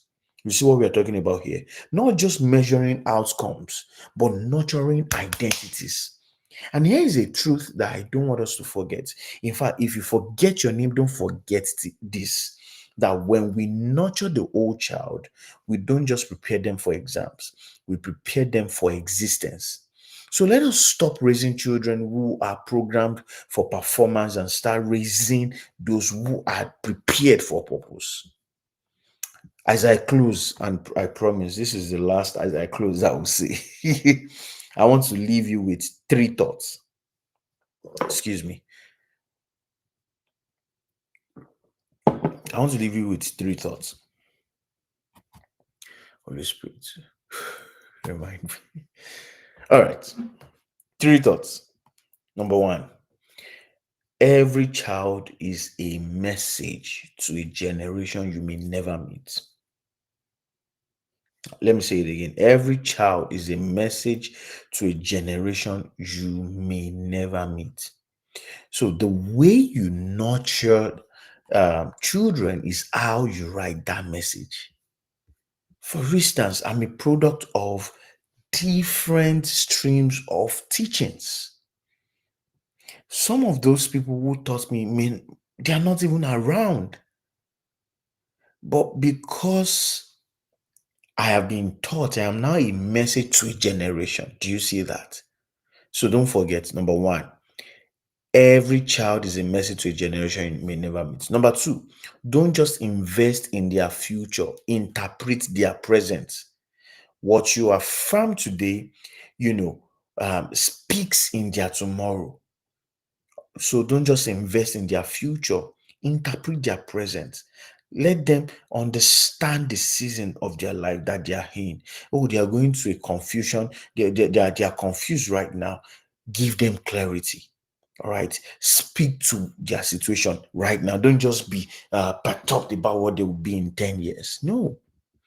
The last but not the least is the goal is not to raise perfect children. The goal is to raise prepared children. I'll say it again. The goal is not to raise perfect children, but prepared ones. Prepared to think, prepared to feel, prepared to love, prepared to lead. And so, whether you're a parent or you're a teacher or you're a counselor or a leader, remember, you are a gardener in the field of destiny. So, tend with patience, water with empathy, prune with wisdom, and you watch these children flourish, not just as achievers, but as whole humans. Because when we nurture the old child, we heal the world, we make the world a better place. And trust me, we need it now than ever before. The world is crazy now. We need to raise children that are whole so that the world can be a better place. I hope with this few point of mine, I've been able to convince you and not to confuse you that your role matters, and you take your work more serious. Thank you. Thank you so much. Thank you. Thank you. Thank you. Okay, Antona is in the house. Good morning. Thank you for taking out time to be here. We have really learned a whole lot to raising and nurturing children. I must say I have learned a lot, starting with the heart. When you talked about the fact that when we are nurturing, we just water. So some of us education is some of us just look at it at the superficial level, but you've been able to go down to the roots where we looked at the different things that we need to look at. We need to start paying attention as the educationists. The fact that the roots, the things we need to look out at the sense of purpose, the emotional well-being of a child, the vocational well-being of a child. And then some things that you said that really stood out for me were the aspect of building strong future on a firm foundation, and not just it's not like a cliche that say okay, weaker foundation and all that, but you've been able to throw more light on the need for having a loving environment and empathetic environment, because you are saying like what your code says, okay, an unloved heart is an unsupported mind. So we as a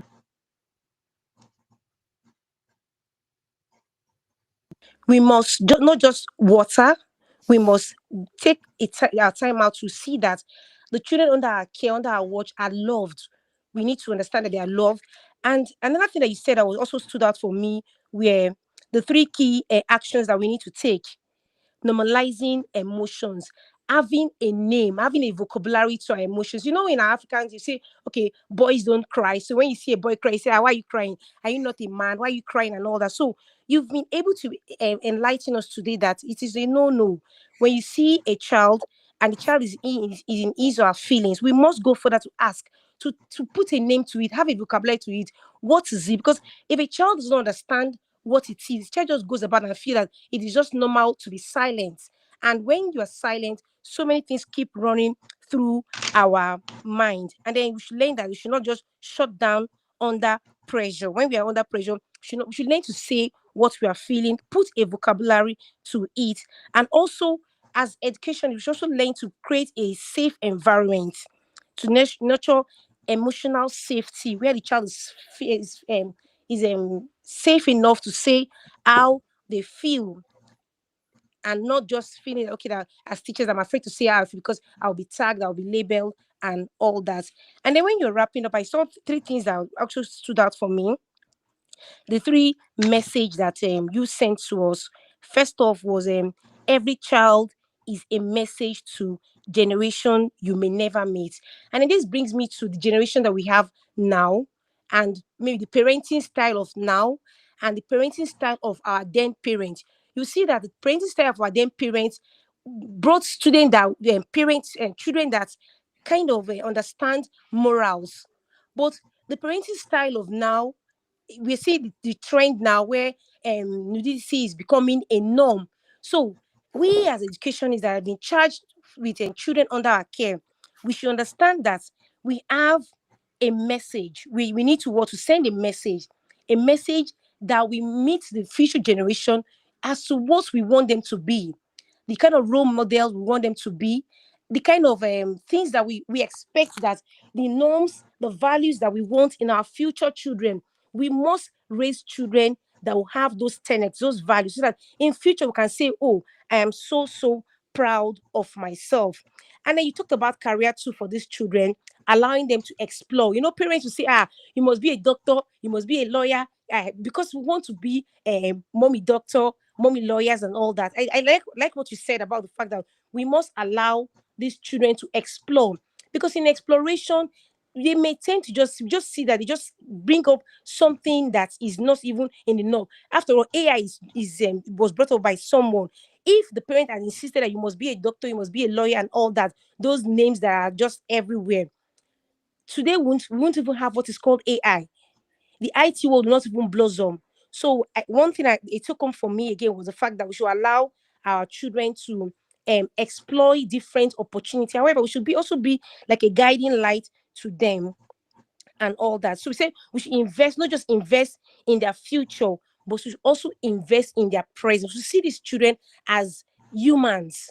We should not see them like, okay, like because they are under our care, we should just start shoving rules, shoving ideas down their throat. We should see them as what? As we should invest in their presence in raising those children. And I feel that for me, when we learned about nurturing, you've taken it to a different dimension. I must applaud you that you've really done an awesome job. I don't know if anyone has a question that wants Dr. Kwemi to answer in the house.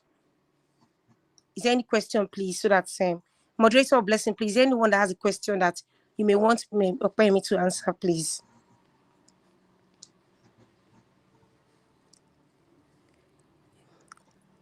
Can you hear me, please? I can hear you.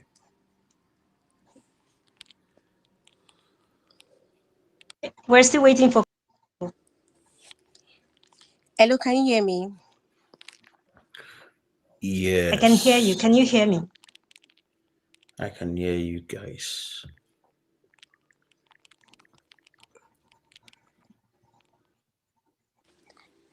Okay, thank you so much. We really had a nice time having you. It's not easy losing sleep to come be with us, but we really learned a whole lot. I was taking notes and my book is just so full.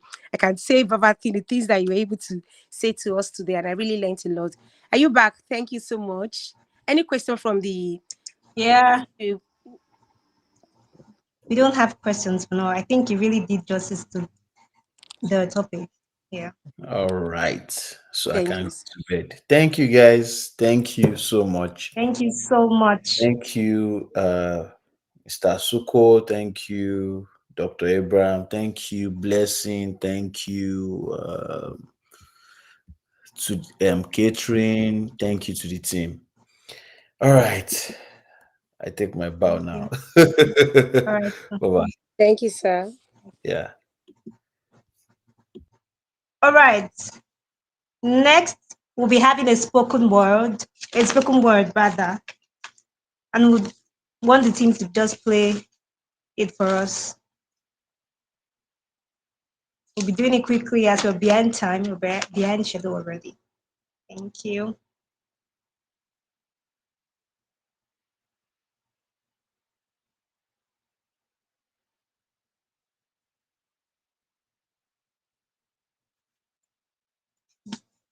While we're still waiting for that, if you have comments, you can just send it in. Thank you.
just listen.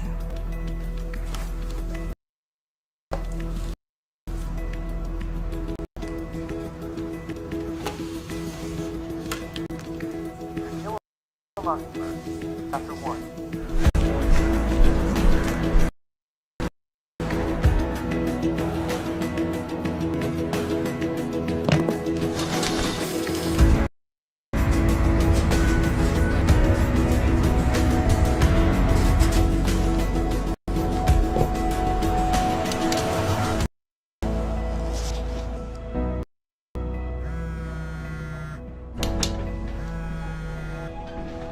Hello? Hey, John. What's going on? Can I ask a question about tonight's homework? Of course.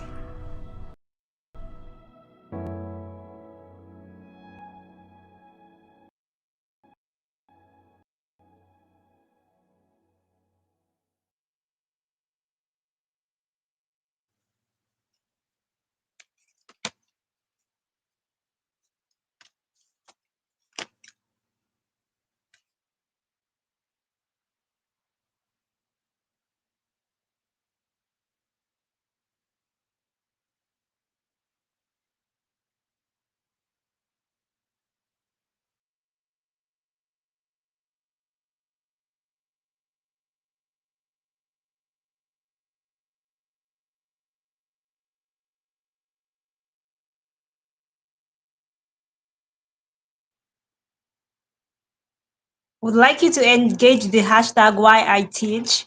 Just tell us the reasons, one of the beautiful reasons in the many that you might have, and why you teach. What is it for you? Just engage in the comment section. Thank you.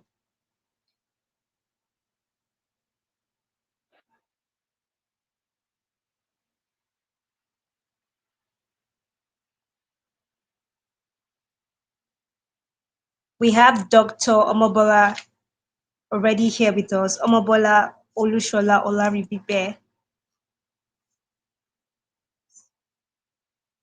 So in some minutes, we'll be having her speak with us.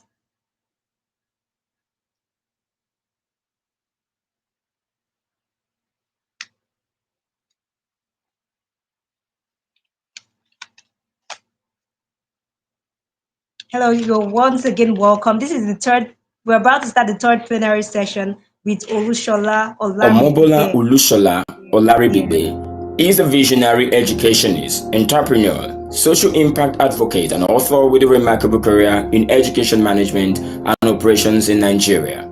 She holds degrees from the University of Lagos, the University of Wales, and has completed the leadership program at Said Business School, Oxford University. Omobola currently serves as the learning leader and director at Ikija Day School, where she leads a data-driven approach to delivering affordable, accessible, and acceptable early years and primary education in Lagos, Nigeria. She will be speaking on building impactful partnerships between teachers, parents, and communities, a session that seeks to bridge the misconception, mistrust, and exclusion by providing educators with practical approaches for creating authentic partnerships, improving communication, and building trust within the school community, leading to better outcomes for learners. Please welcome Omobola Olushola Olaribibe to AEF 25 for her plenary. Very welcome, Ma. Good morning. Good morning.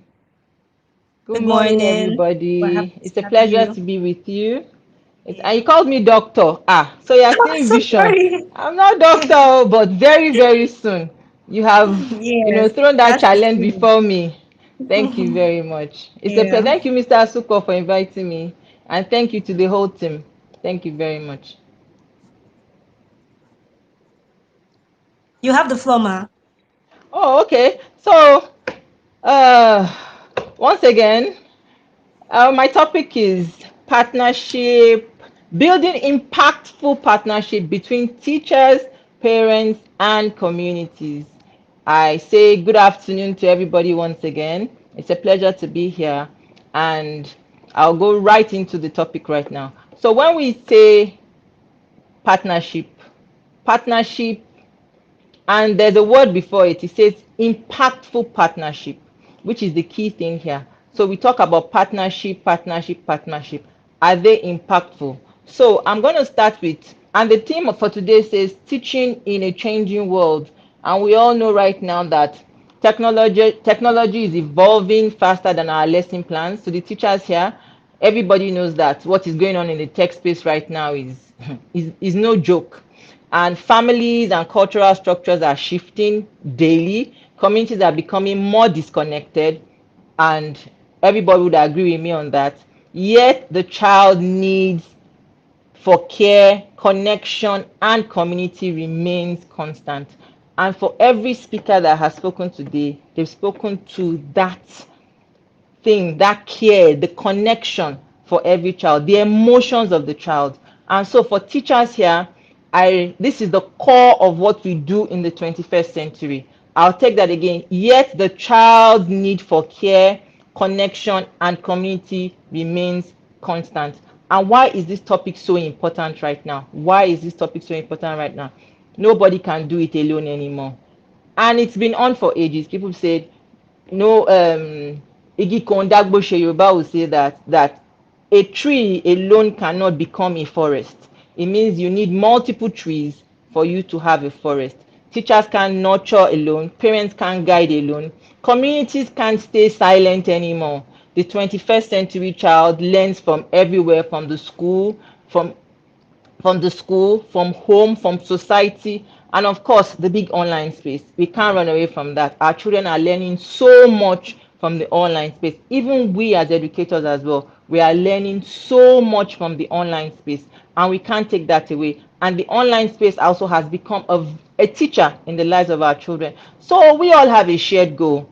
And this brings me to our football lovers. When we talk about goals, you know that with for you to have a goal in football, movement must take place, and it means an action has to go before it. You can't just, if you are watching football and there's no goal or even attempts at hitting that ball into the goalpost, it's a boring game. So for us to have goals, there must be actions. And so we must raise children who continue to thrive locally. Our shared goal is this. We raise children who can thrive locally, compete globally, and connect emotionally. I believe we everybody has spoken about emotions. It's important even for teachers as well. Our emotions are so important, and this requires a circle of partnership, not a chain of commands. It means between the teachers, the parents, communities, and back to the child. The child is the center of everything we do in education. As teachers, school owners, everybody is centered around the child, and because of that, that is what we are looking at. I saw these two proverbs sometime in, I just felt led to use it for this presentation. It says, when the child fails, the school is blamed. When the school struggles, the teacher is blamed. When the village forgets its role, everyone suffers. I give you permission to interpret it anyway you may see that. It says, when the child fails, the school is blamed. When the school struggles, the teacher is blamed. When the village forgets its role, everyone suffers. Therefore, it means the old saying that says it takes a village to raise a child. It really does take a village. But at the same time, it starts with a vision. What is the vision for your child? What is the vision for you? And that takes me to my next slide, what I was talking about, goals in the first place. It means we require action. I've created this framework. It says action framework. It is centered to be used in our Nigerian context. However, not forgetting best global practices. It starts with partnership is not a meeting. We talk about partnership, we throw that around a lot. Partnership is not a meeting, it is a movement. To make it thrive, we must take action. And action, the action for it is an acronym. So we start with A, alignment, the shared vision, shared values, and shared voice. And I must ask a question. How many, no, it's a reflection actually, not a question. As parents, how many of us know the vision of our children's schools, the schools that we put our children in? How many of us understand the school's vision? How many of us even have that vision written down? The vision we have for our children. What is the vision I have for this, my child? How many of us do that? And so, in alignment, when we are talking about partnership, there must be an alignment between everybody. If two strangers or two friends want to start a business, it means something must align within them. Their values must be the same thing. They must have a shared vision. They must speak in one voice. Otherwise, there is no alignment. And in here, what are the actions? 3 action steps. Create vision alignment meetings once a term between the staff and parents of the school. Teachers as well, you need to be able to understand, even is your vision aligned with the school's vision? If it is not, it is easy to exit. There are gaps in all of these things that we are trying to do, and we sometimes have to go back and find out what exactly is going on. Read the vision of the school that you're in. Does it align with my vision before you even begin to even do the work? And so schools must always, I know schools do it in the course of bringing maybe the induction day or something, but I believe it's something that needs to be shared all the time with our parents. This is the vision of our school, so they know, so that everybody can be in the same alignment. We must begin to use the language of we. When we are speaking to our parents, we begin to see them as partners. We begin to see them as partners. We all say, oh, my school is a business, so, and it's something. Yes, it's a business and it has customers, but in the school business, for us to have an alignment, we must begin to see our parents, our communities as partners in raising that child. We must align values such as discipline, excellence, empathy. So that is alignment. A for alignment. Remember, I was talking about action as the framework. C is communication. You talk less, listen more, speak with purpose. They say partnership dies in silence. Partnership truly does die in silence. You have two friends that are doing something together and somebody is silent. The partnership is gradually going down. Schools must always be open to communication. You must have forums where parents can always, you have structured planning, not just places that people come and they are often complaining all the time. It's about complain. Let us have forums whereby we can also discuss progress as well. We share classroom stories and wins regularly with parents. Thank God for WhatsApp now. Things that are going on in the classroom, let's share them. Social media is there. Classroom stories, our wins, we share them. It's communication. It's important we throw it at our parents' faces for them to know that we are doing something, especially for those in the early years. When these parents see their children most times, even as little as the school celebrating their children's birthdays, it goes a long way for parents. Build feedback loops. It means teachers to parents to child. It's important we will have feedback. Is whether constructive or whatever the case may be, it's important for us to have feedback. As teachers, let us be open to it. As school owners, let us be open to it. As parents as well, let us have feedbacks on our children. The teachers sometimes know more than parents themselves. Our children act differently when they are in school, when they are in the midst of their friends. Sometimes when you share some things children do with their parents are shocked because they don't believe that their child can ever do that. But that is what it is. We must celebrate positive reports, not only issues. It's not only issues. School owners to teachers, everybody, we talk about positive reports. When somebody is doing very well, we need to be able to praise them. It's not only when we have issues that we begin to talk to parents. When children are also doing, oh, Mrs. So and so, oh, Timileyin did so well in school today. I like the way he shares things with his friends. It shows that he collaborates well. He has the good team spirit. It's not only when Timileyin is not writing well or Timileyin is not doing his homework. That is when you begin to call on parents. Also give parents that feedback. Teachers as well, when you see a child is also improving, it's very good for you to come back to the school to communicate with the school or the teacher. Oh, I can see that my child can now write letter A to F. Before he was struggling with A. It's important. It's not just when we have issues that is when communication should happen. It's important when we listen more and speak with the purpose that we have. So it takes me to T. T says trust. It says trust. This is far gone in the Nigerian system right now. Teachers don't trust the school owners anymore. Parents don't trust their teacher, their children's teacher. They don't trust the school anymore. And so many things is going on. And without trust, partnership becomes performance. Without trust, partnership just becomes performance. when you have a partner and you do not trust that partner? What is the point of being in business with such a person? So it's important that we are transparent and consistent when we want to do things. It's important that we let our people know. Teachers know what's going to happen. Parents too are in alignment with all of these things. They know what is happening. Let's honor promises and feedback. A lot of us, I'm guilty of it as well. I'm a school owner. We promise the earth, the moon, and at the end of the day, we don't achieve it. It's important we go back to it. We need to honor our promises. If you've given a feedback as well, it's important. If you've created action plans, it's important for us to go back to it. Let's create safe spaces for open dialogues for all. Somebody said something about psychological safety. I tell you, that is what is destroying a lot of schools right now. Psychological safety. Parents are not comfortable coming to talk about their children because they feel their child will be victimized. Teachers themselves are unwilling to speak up because they feel that another teacher is going to say something, or the school owner or the leadership team in the school would not take it the way they want them to take it.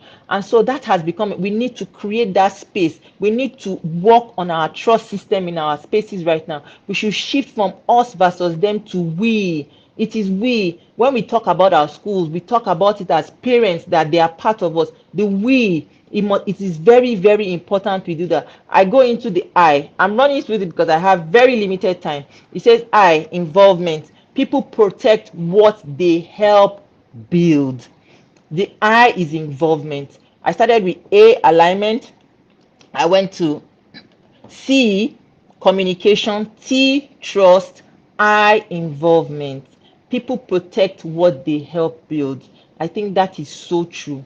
People protect what they help build. Let parents co-teach life skills or storytelling sessions. I was at a school yesterday.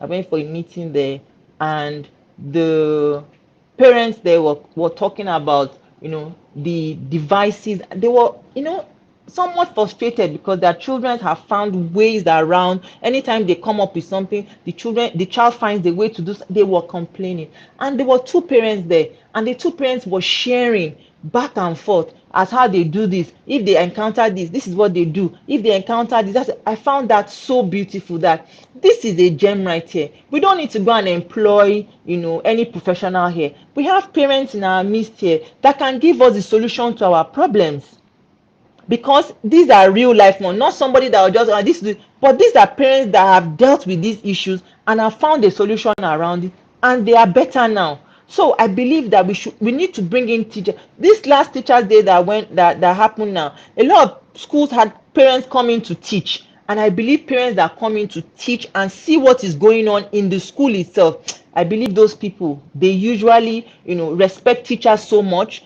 They value what teachers are doing. They see what is happening in the school. Some parents have never been to their children's classroom, and that is where some schools are built. I wonder why.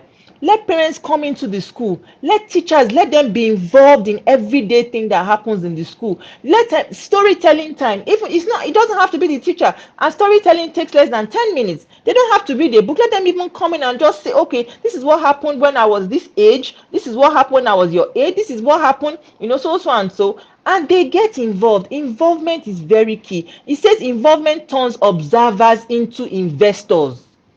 It turns observers into investors. It's important. You have parents that are even willing to do it, but because school is not asking, teachers are not asking. And teachers, you do not need to wait for the school to say, oh, we have this teachers day.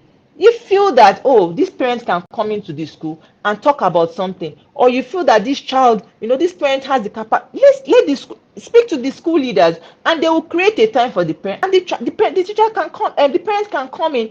And so when they are involved in the day-to-day and see what so much effort teachers are putting in children, they appreciate you more. And I believe that is part of where the burnout comes, because the lack of appreciation.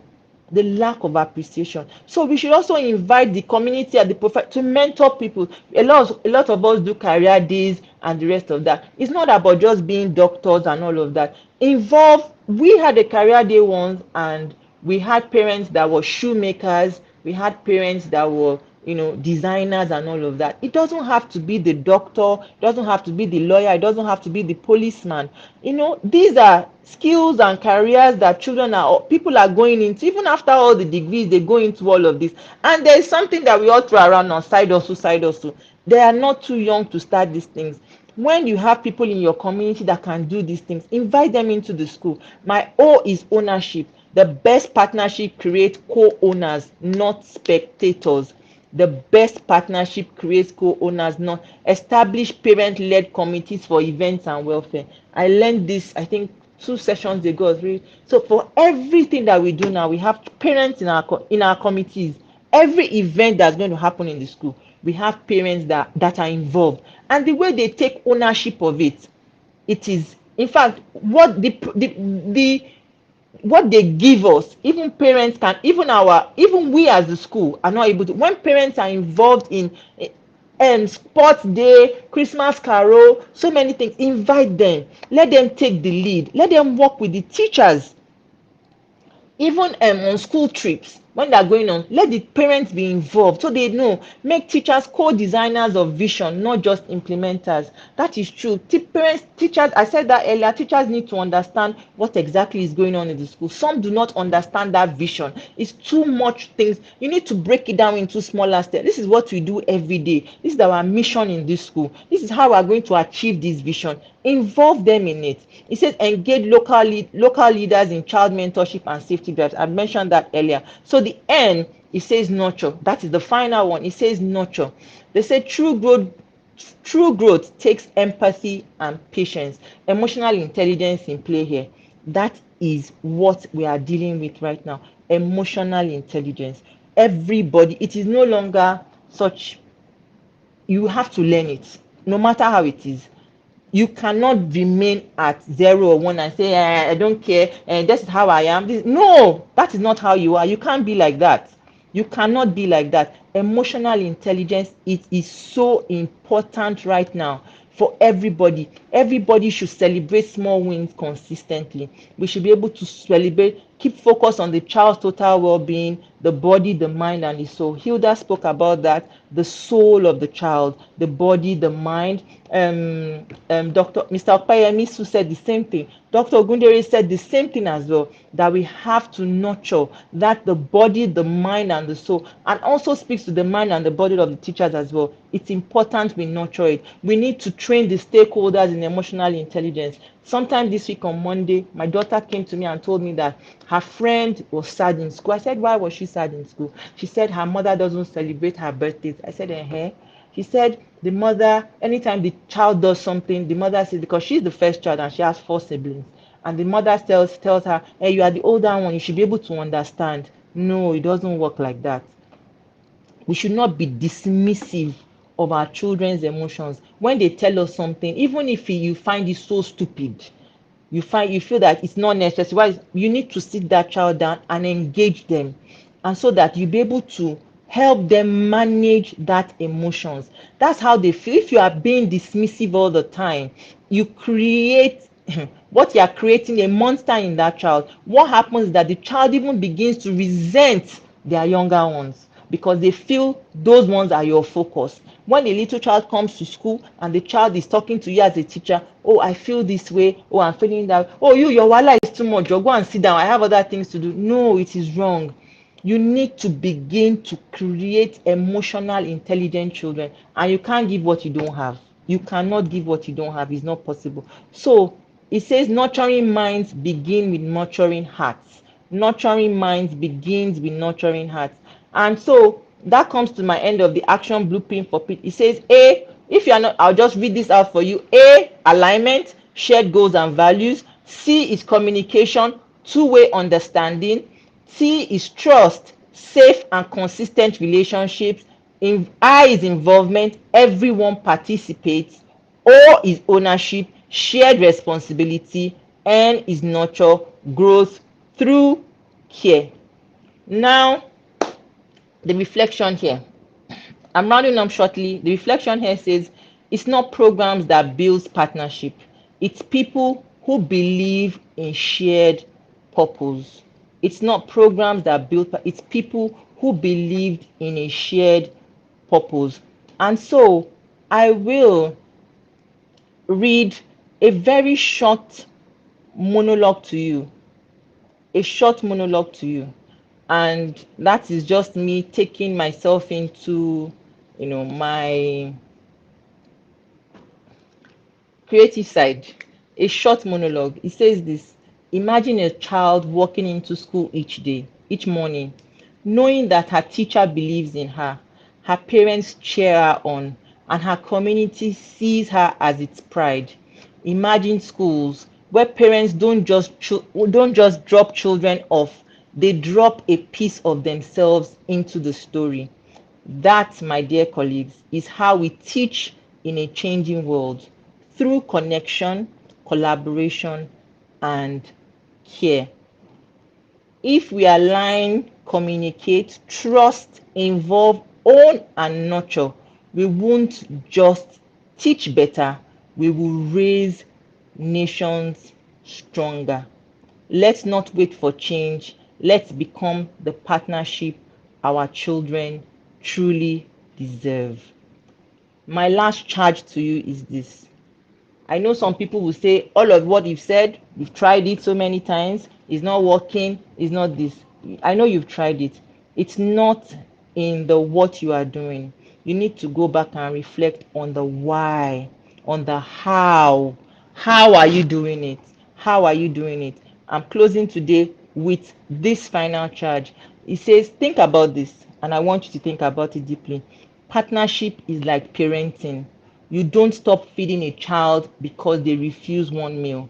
You keep showing up with love until trust becomes appetite again. Partnership is like parenting. You don't stop feeding a child because they refuse one meal. You keep showing up with love until trust becomes appetite again. So, with these few points of mine, I hope I've been able to convince you that partnership is the new pedagogy in the 21st century. So, the end. Thank you.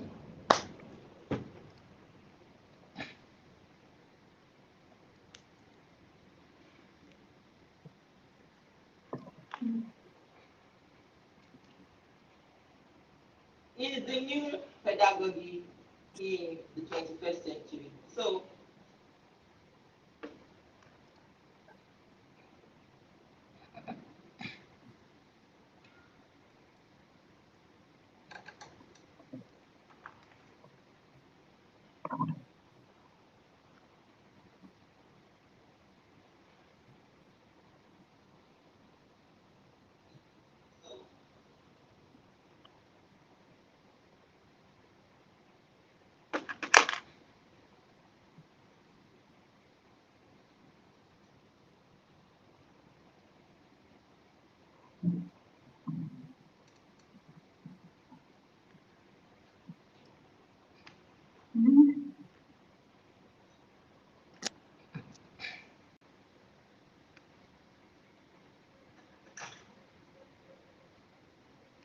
Thank you so much. Can you hear me?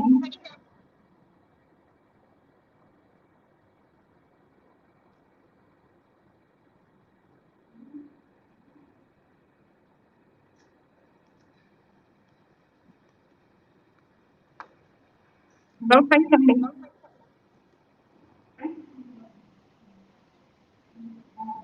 Can you hear me?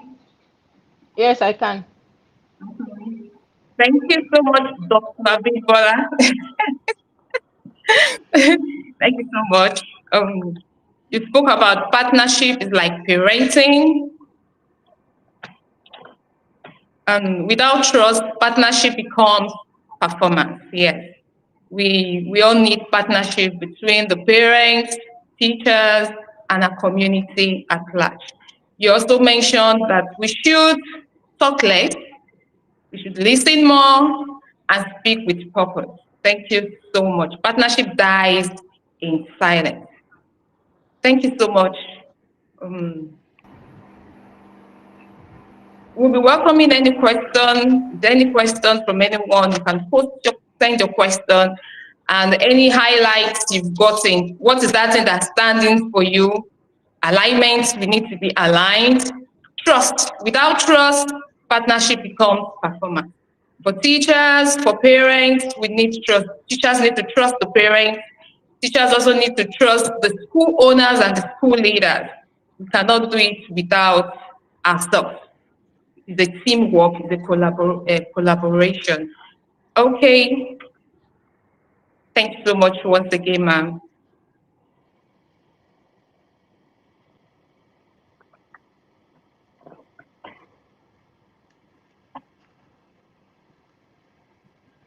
I can't hear you. Oh. Hello, can you hear me now? Yes, I can. Okay, yes, is the next one. And then thank you so much again, once again. And another keynote here is we need to celebrate more wins, celebrate wins consistently. And that is one thing that is lagging, especially in family. Most times, especially when you're the first, you're expected to do more than you can. You're expected to chew more, to take more, do more. Once you even do more, you're not appreciated. So for everyone on ground, both teachers, parents, we need to keep celebrating wins. And each time, we don't shut down children. Thank you so much. Thank you. All right. So, Thank you so much, Ms. Solari. Thank you. Thank you. Thank you for Thank joining you. us. Right. All right. Thank you, Catherine. Yeah. You're welcome. So we'll be moving on to the next segment of this event. So basically, you're just going to be telling us the toughest part of engaging parents. We just talked about community right now with Olushola or Larry Bibe. So we're going to be doing an activity just for a few minutes, and then can switch up to the fourth plenary session. Thank you. Right. So just in the comment sections, I need you to tell us the toughest part of engaging parents as school teachers, as school yes, we need you to engage us with that. Thank you in the comment sections.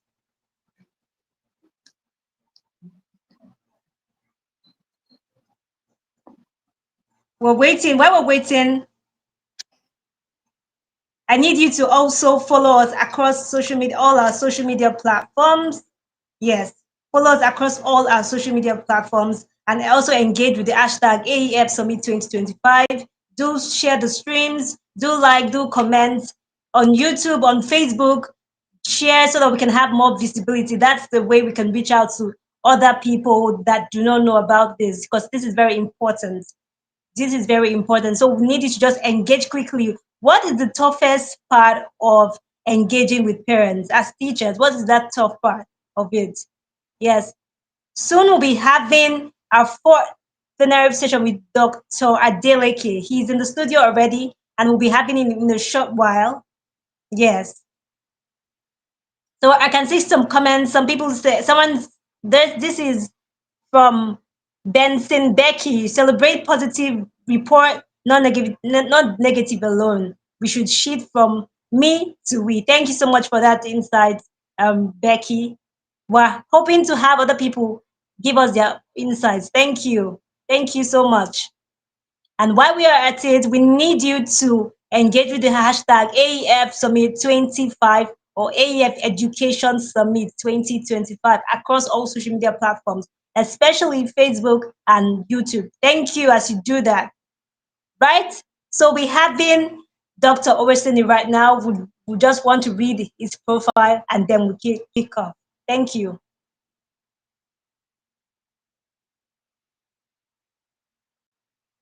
While we're still waiting for that to be played, we need you to engage with us across all social media platforms, most especially Facebook and YouTube, with the hashtag AEF25 or AEF Summit 2025.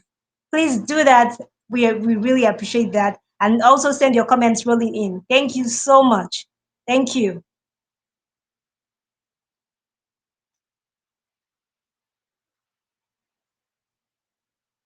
Yes, also join our Telegram channel using the QR code on your screen. Join our Telegram channel. This will be very, very helpful for us to stay connected as a community. Thank you so much as you do that. Thank you so much as you do that. So yes, I'm seeing a feedback from Fumi, and she's saying Olariwibe Olushola did justice to the topic. Well done, ma'am. Well done, well, sorry, I'm saying doctor again, but yes, we're hoping that we get there. So, well, thank you so much, Olariwibe Olushola, for doing justice. Thank you. You can also follow us on Instagram via the QR code you can see on your screen right now. Follow us on Instagram. We would love to connect with you there. Thank you so much. And also use the hashtag AEF25. That would mean a lot, and we'll be reaching out to so many people via that. Thank you as you partner with us to make this vision a reality. Thank you. Follow us on Facebook using the QR code you can see on your screen for us to stay connected as well. Please do engage. We're waiting for you. We're hoping that you become part and parcel of this great dream that we have. Thank you. Thank you so much. Please do engage as we wait for Dr. Adeleke to take on the stage. Thank you so much. Thank you. I can see your comments. I can see your comments, and I'm hoping for more. Thank you so much. Please do well to follow us via all social media platforms using the QR code that you can see on your screen. Right now, we have Facebook, the one for Facebook on the screen. Please do well to interact with us there. Do share, do like, do comment. Thank you. In a changing world, we have to also make use of social media. We have to harness the opportunities that are available there for us. So this is part of it. This is part of it. Please engage. Please engage. Please engage. This is AEF Education Summit, teaching in a changing world. We're happy to have you, and we still have more for you. And then we can call it a year. Yes, a wonderful year.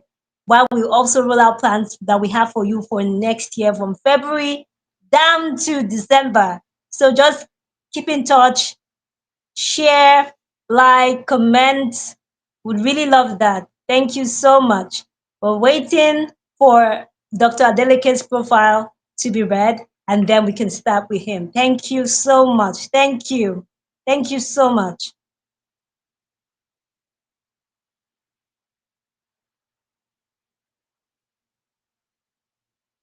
While we are waiting, please do not forget our hashtags, the AEF25. It's been 5 years of this vision being brought forth as reality. I can remember in the small, in the small corner, in the small room where this vision was bettered, and then it has become a reality, and it's been rolling on from then to this point. This is 5 years, and we're happy to be part of this movement. We already have Dr. Adeleke in the building. Yes, he'll be speaking with us very shortly, and I would love that his bio be read. Thank you so much. Thank you. Thank you. I'm sure that will come up in a bit. I love us would have loved a game, but yes, we're behind schedule, and we do not want to keep you. We want you to stay connected. Yes.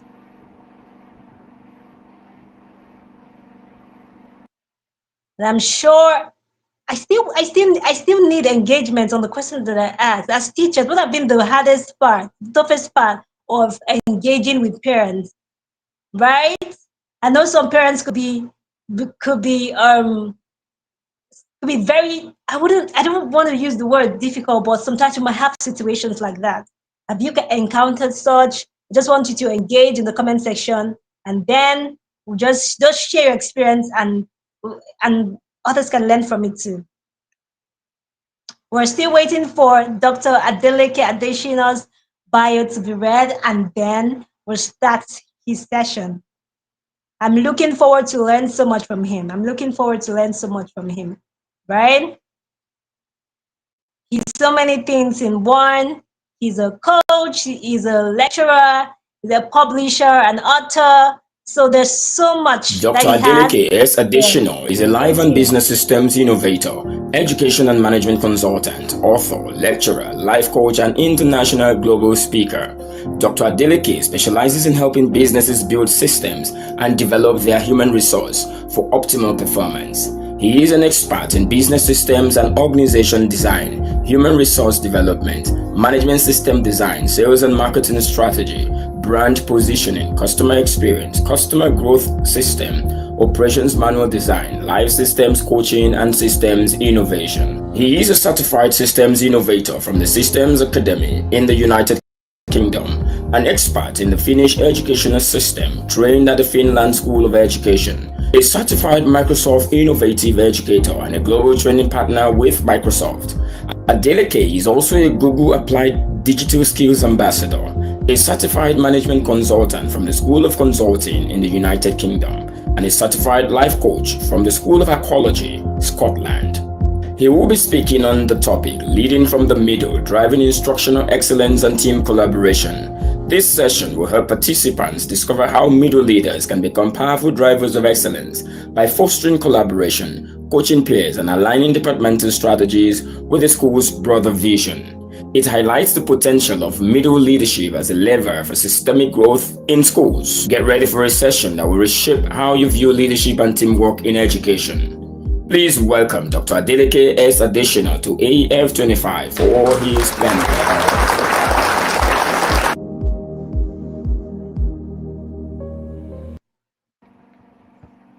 Okay, thank you, AEF.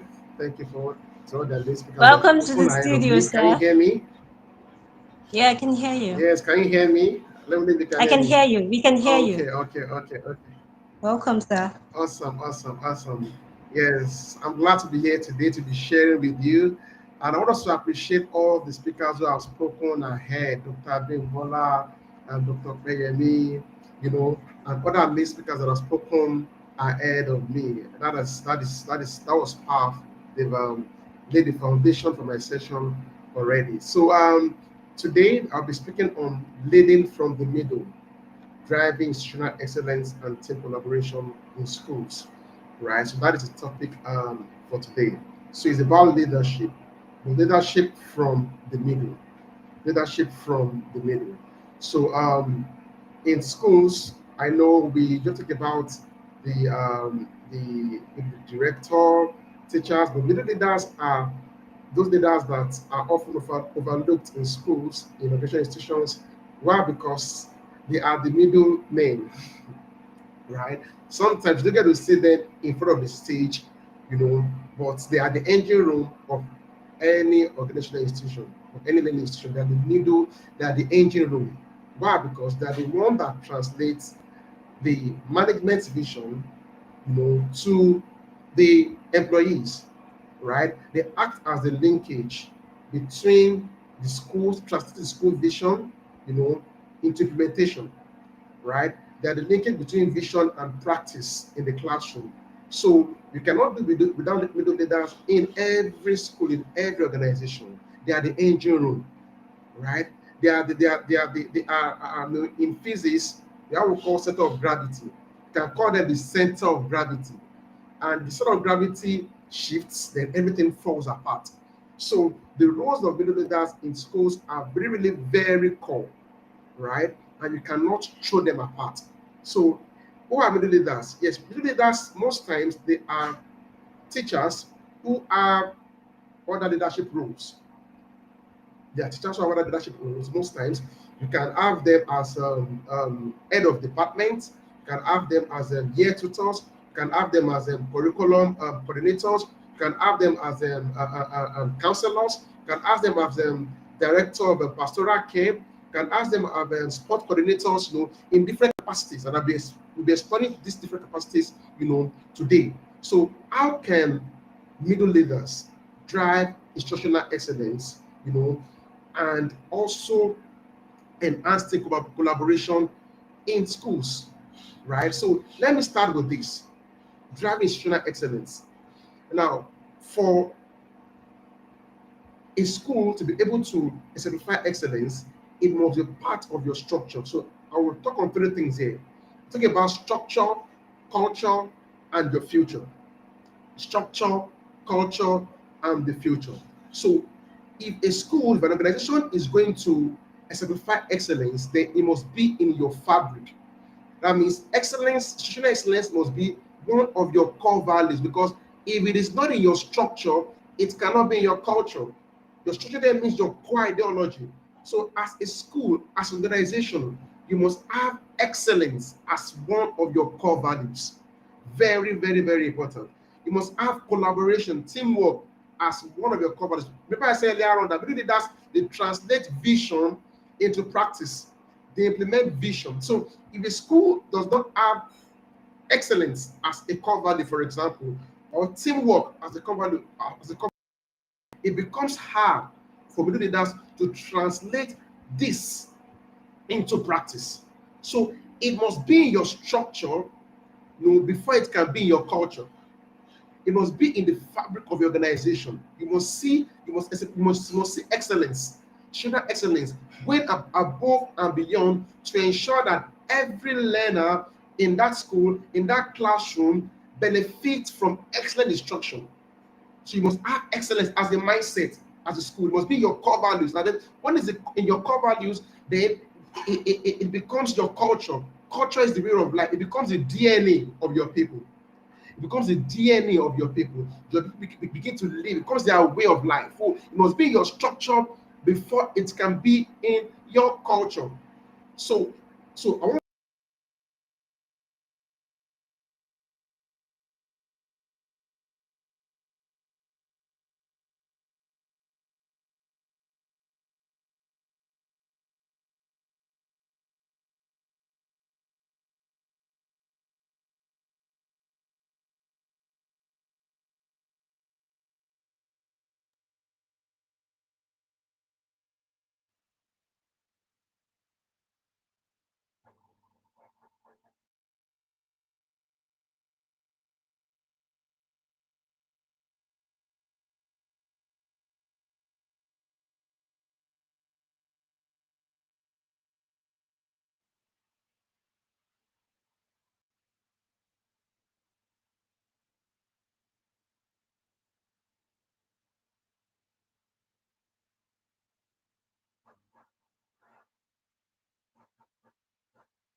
We're so sorry about the glitch.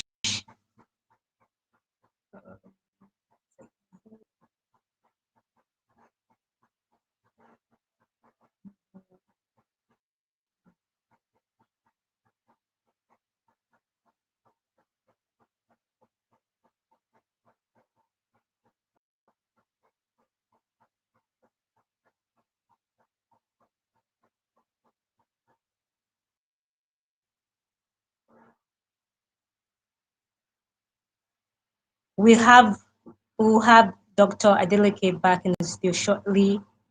So sorry about the glitch.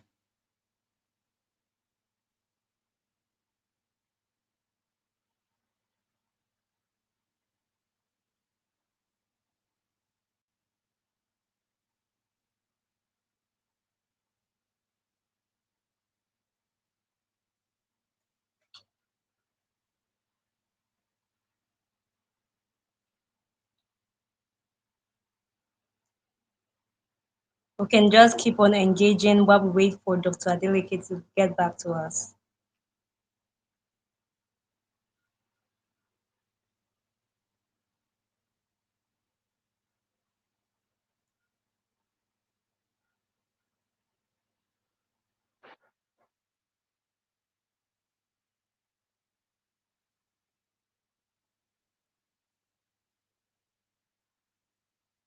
We're sorry about the glitch. We're hoping that Dr. Adeleke joins us soon enough, and then we continue, because he has a lot of things to unpack. Would employ that you wait patiently while we get him back. Thank you. And meanwhile, you can just still engage. You can just make your comments and engage, share, like, comments on YouTube, on Facebook, Instagram, or on Telegram. Yes.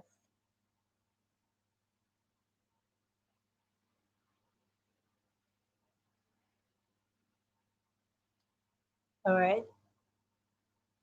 We'll have him join us very soon, so soon. Wouldn't even know we spent a minute waiting.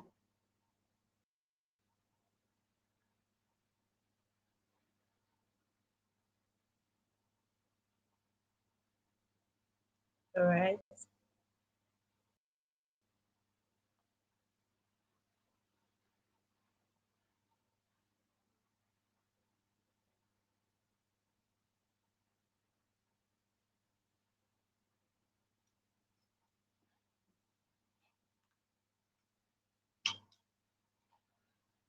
All right. Okay, I remember that I said I'm going to go through the comments and see what we have there from people. Yes. Oh, okay. Yeah, somebody responded to the question that I asked earlier. So the person is saying the most difficult part of my job is dealing with parents who refuse to accept the reality of their child's true nature. Yes, we have parents who are adamant. I know it's all about being positive. You do not want to your child to be known as this. You're trying to be positive.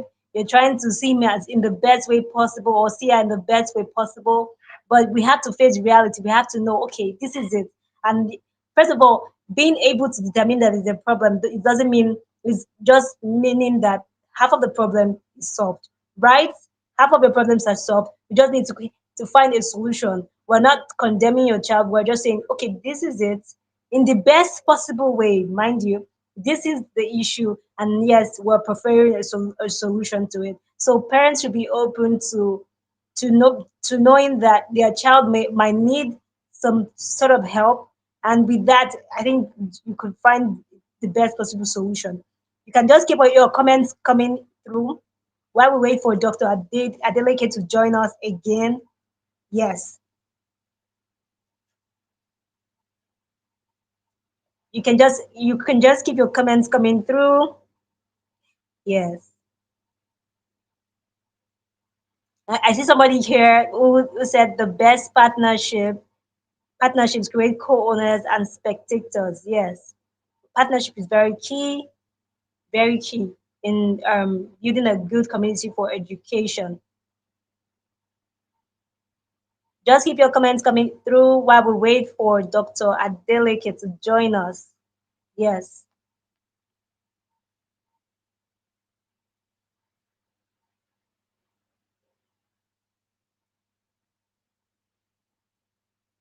All right. He will join us in a bit. You join us in a bit, but while we're at that, we can just go over the things that we've learned already. We'd like you to send in comments of the key points for you, the high notes for you, and then we share with other people, and it could be an interesting way of learning. Also engage the community. Also, Olushola Olaribibe talked about community, right? Please do well to engage.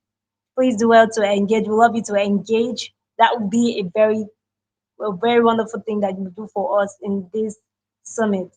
Please do well to engage across all social media platforms. on Facebook, Twitter, or on Instagram, everywhere that you can, on YouTube. Share, like, comment, so we could reach other people far and wide, so they can be part of the movement. Thank you. Share the links with other educators and while we're waiting for Dr. Adeleke to join us. Thank you. Thank you for being a great part of this. We really do appreciate that you were here. And thank you for your feedback so far. As teachers, we are co-designers of vision and not just implementators. We're co-designers and not just implementators. Thank you for noting this highlight. Yes.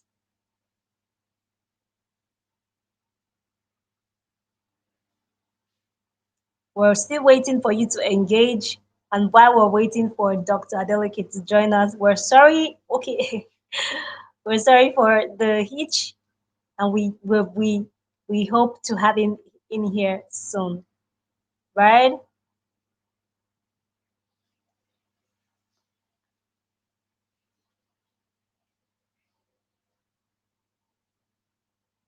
There are some wonderful points that Dr. Adeleke has already mentioned.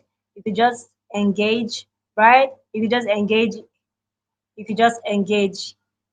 state those things while we wait for him to join us again.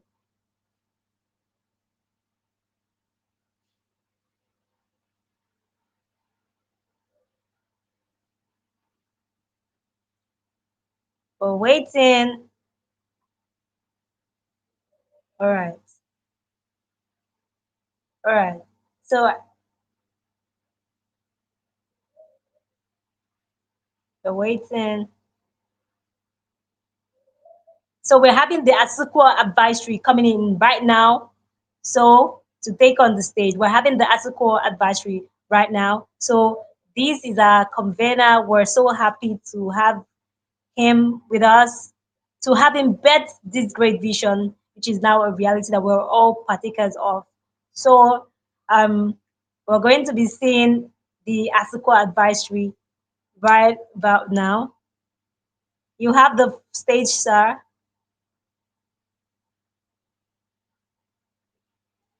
Yes, ASUCO Emmanuel. He's been doing a lot in the education space for years, and I can attest to the fact that he's a great teacher. He's very passionate about this. Yes, and his passion bettered this movement. His passion bettered the AEF Summit. So yes, we're happy to have him join us. We're happy to have the ASUCO advisory join us.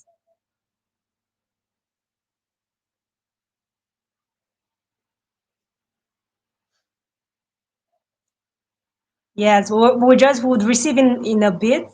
Would receive him in a bit, right? While we wait for Dr. Adeleke to join us, we'll be receiving the ASUCO advisory in a bit. And I'm really glad. I'm looking forward to hearing him speak. He's a great speaker. He's a great writer. All of the things. Very disciplined human, right? So we're waiting to hear him speak.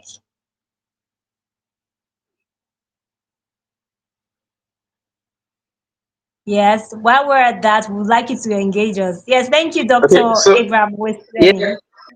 yeah, thank you, Blessing. Amazing work. So just to stand in for Dr. Adeleke and Mr. So really, in 2026, there's going to be a lot of lineup of activities in the AEF community. And so this is one of the main reasons why you need to be part of the community, right? The experience is not ending here. The experience is not ending here at the summit. The experience actually is much more in the community, right? So please, you're going to see the QR code for both the Telegram community and also the brochure. The brochure, if you didn't register for this summit, most likely you may not have received the brochure. But if you registered, then you would have received the brochure sent to your mail and in the community as well. if you scroll down, one of the beautiful things you can do leaving the summit today is, number one, engage with all of the speakers who have had on the call today. The replay will likely be available again, so feel free to go over this experience from the very beginning. Some people joined in when it was midway. Some people had missed the keynote session by Dr. Abimbola. Some missed the first plenary and the second. Right? This literally, I was just saying as the plenaries were going on after the other, because there were just so much within the time, right? And so the best of value will come when you go back. You have the opportunity to press the pause button, play, take your note, take your action point, right? That's the first thing. And the second one, like we said, is you getting into the community. Look at you're going to see the link anytime from now, so you can just scan the QR code for the Telegram community so that you can be part of all the workshops. In the brochure, for instance, you can see all the sessions that are going to be happening in 2026. I just mentioned one, maybe two of them, right? In 2026, talking about even from January, right? So the year is already starting. And like, the speakers have said, these things work in community, partnership, right? So there's going to be a lot of workshops that'll be happening in the community. And in February, there's going to be the EYFS. Those who play in the early year space, there's a workshop for you in April 2026, understanding EYFS, right? So those who play in that field, that talks about the early years, right? Those who are space, that comes in, right? And then in February, also workshop we have called Reaching Every Learner. This is on the last page of the brochure. I mean, just go scroll down to the end. You're going to see a lot of the bouquet or workshop for 2026. There's a school leaders retreat in August. There's the hangouts in November, and of course the 2026 edition of the AEF Education Summit, like this in June, my birth month, right? There is a digital teaching skills for educators. I mean, I don't want to let the cat out of the bag. There's just a lot loaded. Please look out for the Telegram community and please join in. So I'm just going to yield back to Blessing to bring back Dr. Adeleke. We can get on in this massive experience. Thank you so much, everyone. Blessing, please. Thank you have the floor, Blessing. Thank you. All right. We'll be having Dr. Adeleke right now to continue his session. Feedback. All right. Thank you. I think we'll have him right now.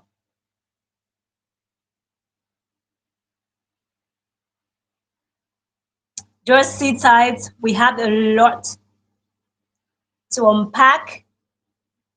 We have EA here. We have Emmanuel Asukwa.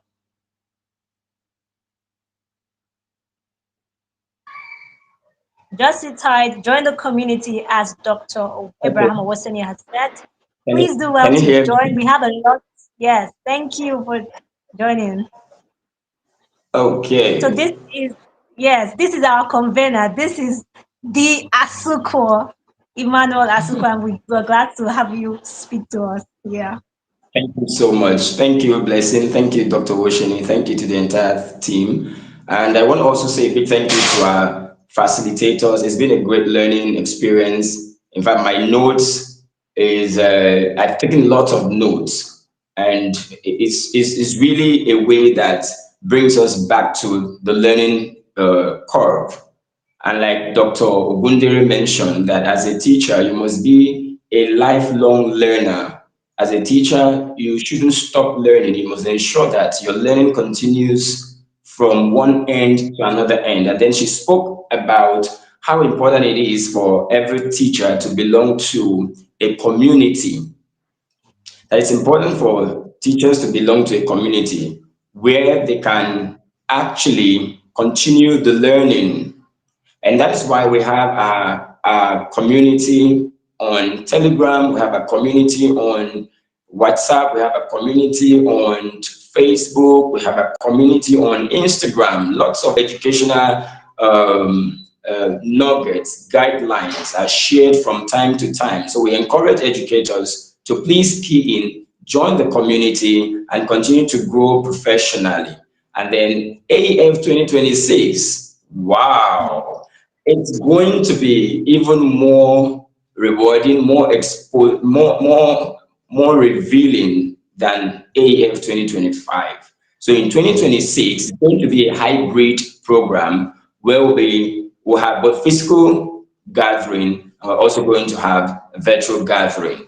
And like Dr. Woshini had shared earlier, in the brochure, we have our trainings for the year already planned out.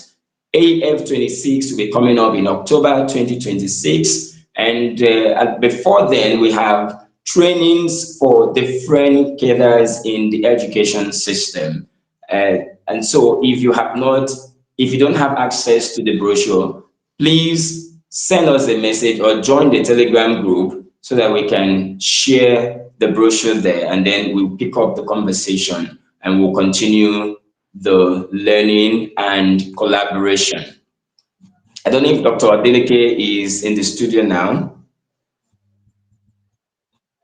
Is Dr. Adeleke in the studio?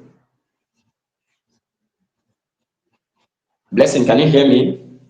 I can hear you. Okay, is Dr. Adeleke in the studio? I'm not sure. I'm not sure he's here yet. Oh, okay. Okay, so let me just continue. So in February, we're going to be having what we call a special education training. Like one of the speakers mentioned that it is important for teachers to understand that teaching has gone beyond just preparing children for exams. Now, growing up in the traditional system, in the traditional classroom, those with special abilities, that we call them specially enabled children, or some people in the traditional method will call them challenged children, but they are not challenged, they are just specially enabled. So we're going to be having a training that brings teachers' consciousness to children like that.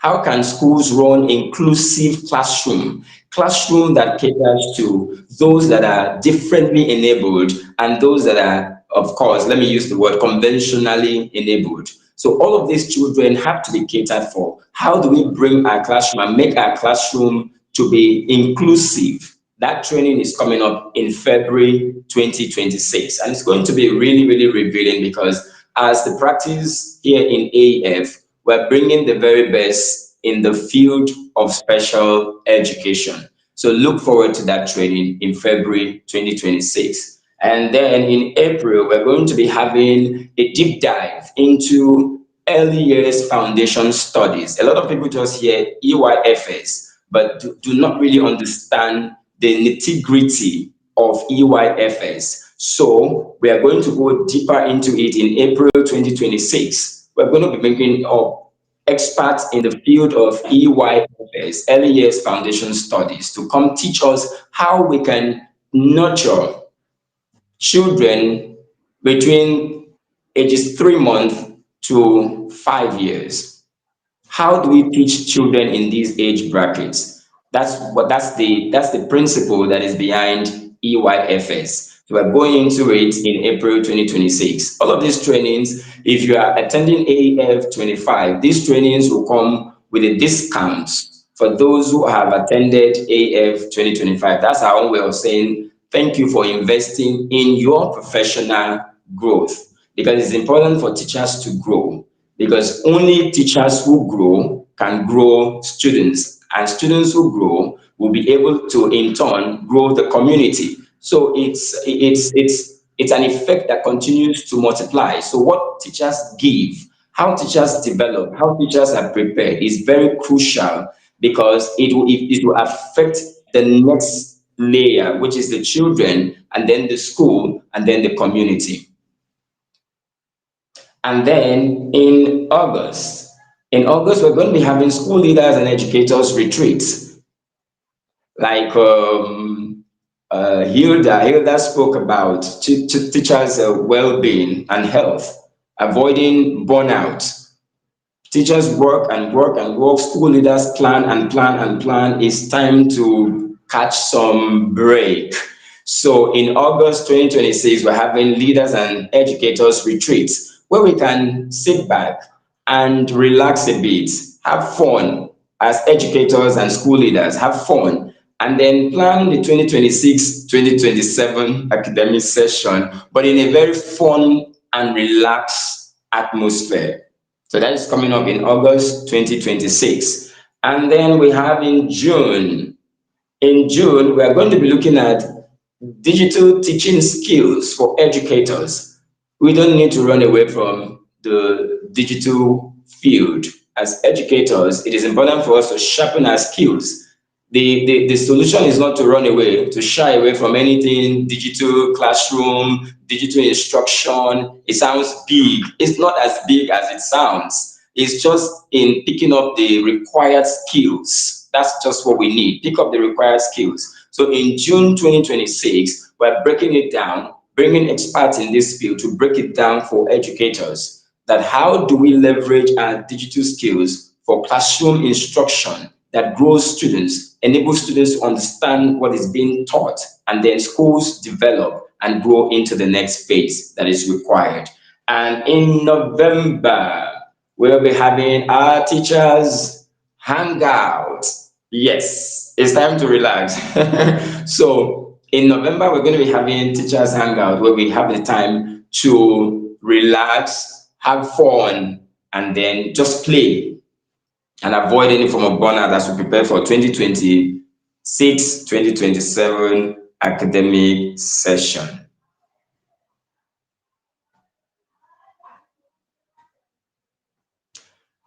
So let us, we've had a great time of learning. Unfortunately, we're still having, Dr. Adeleke is still experiencing some hitches, so we may not be able to have the concluding part of his presentation. It is regrettable because Dr. Adeleke is also one of the top voices when it comes to education, one of the top voices. And I'm so happy by the quality of the faculty of AEF 2025. And I just want to say, maybe a little boast, that at AEF, we handpick facilitators for every of our trainings because we understand the importance of information sharing, that whatever information you share, it can be light that will light someone's path, or it can be something that will dampen someone's already maybe bright path. So that explains why we are very, very careful in the selection of our facilitators. So trust me, 2026, we're going to have another massive lineup, and it's going to be hybrid, physical and online. So hopefully we're not going to have all of these technical glitches. So I want to say, please pardon us, we may not be able to take the concluding part of Dr. Adeleke's presentation. We do hope to have Dr. Adeleke back at AEF 2026. And I think we should even have him in one of our trainings before October 2026, which is the summit, summit, one of our most important events for the year. I want to say a big thank you to everyone.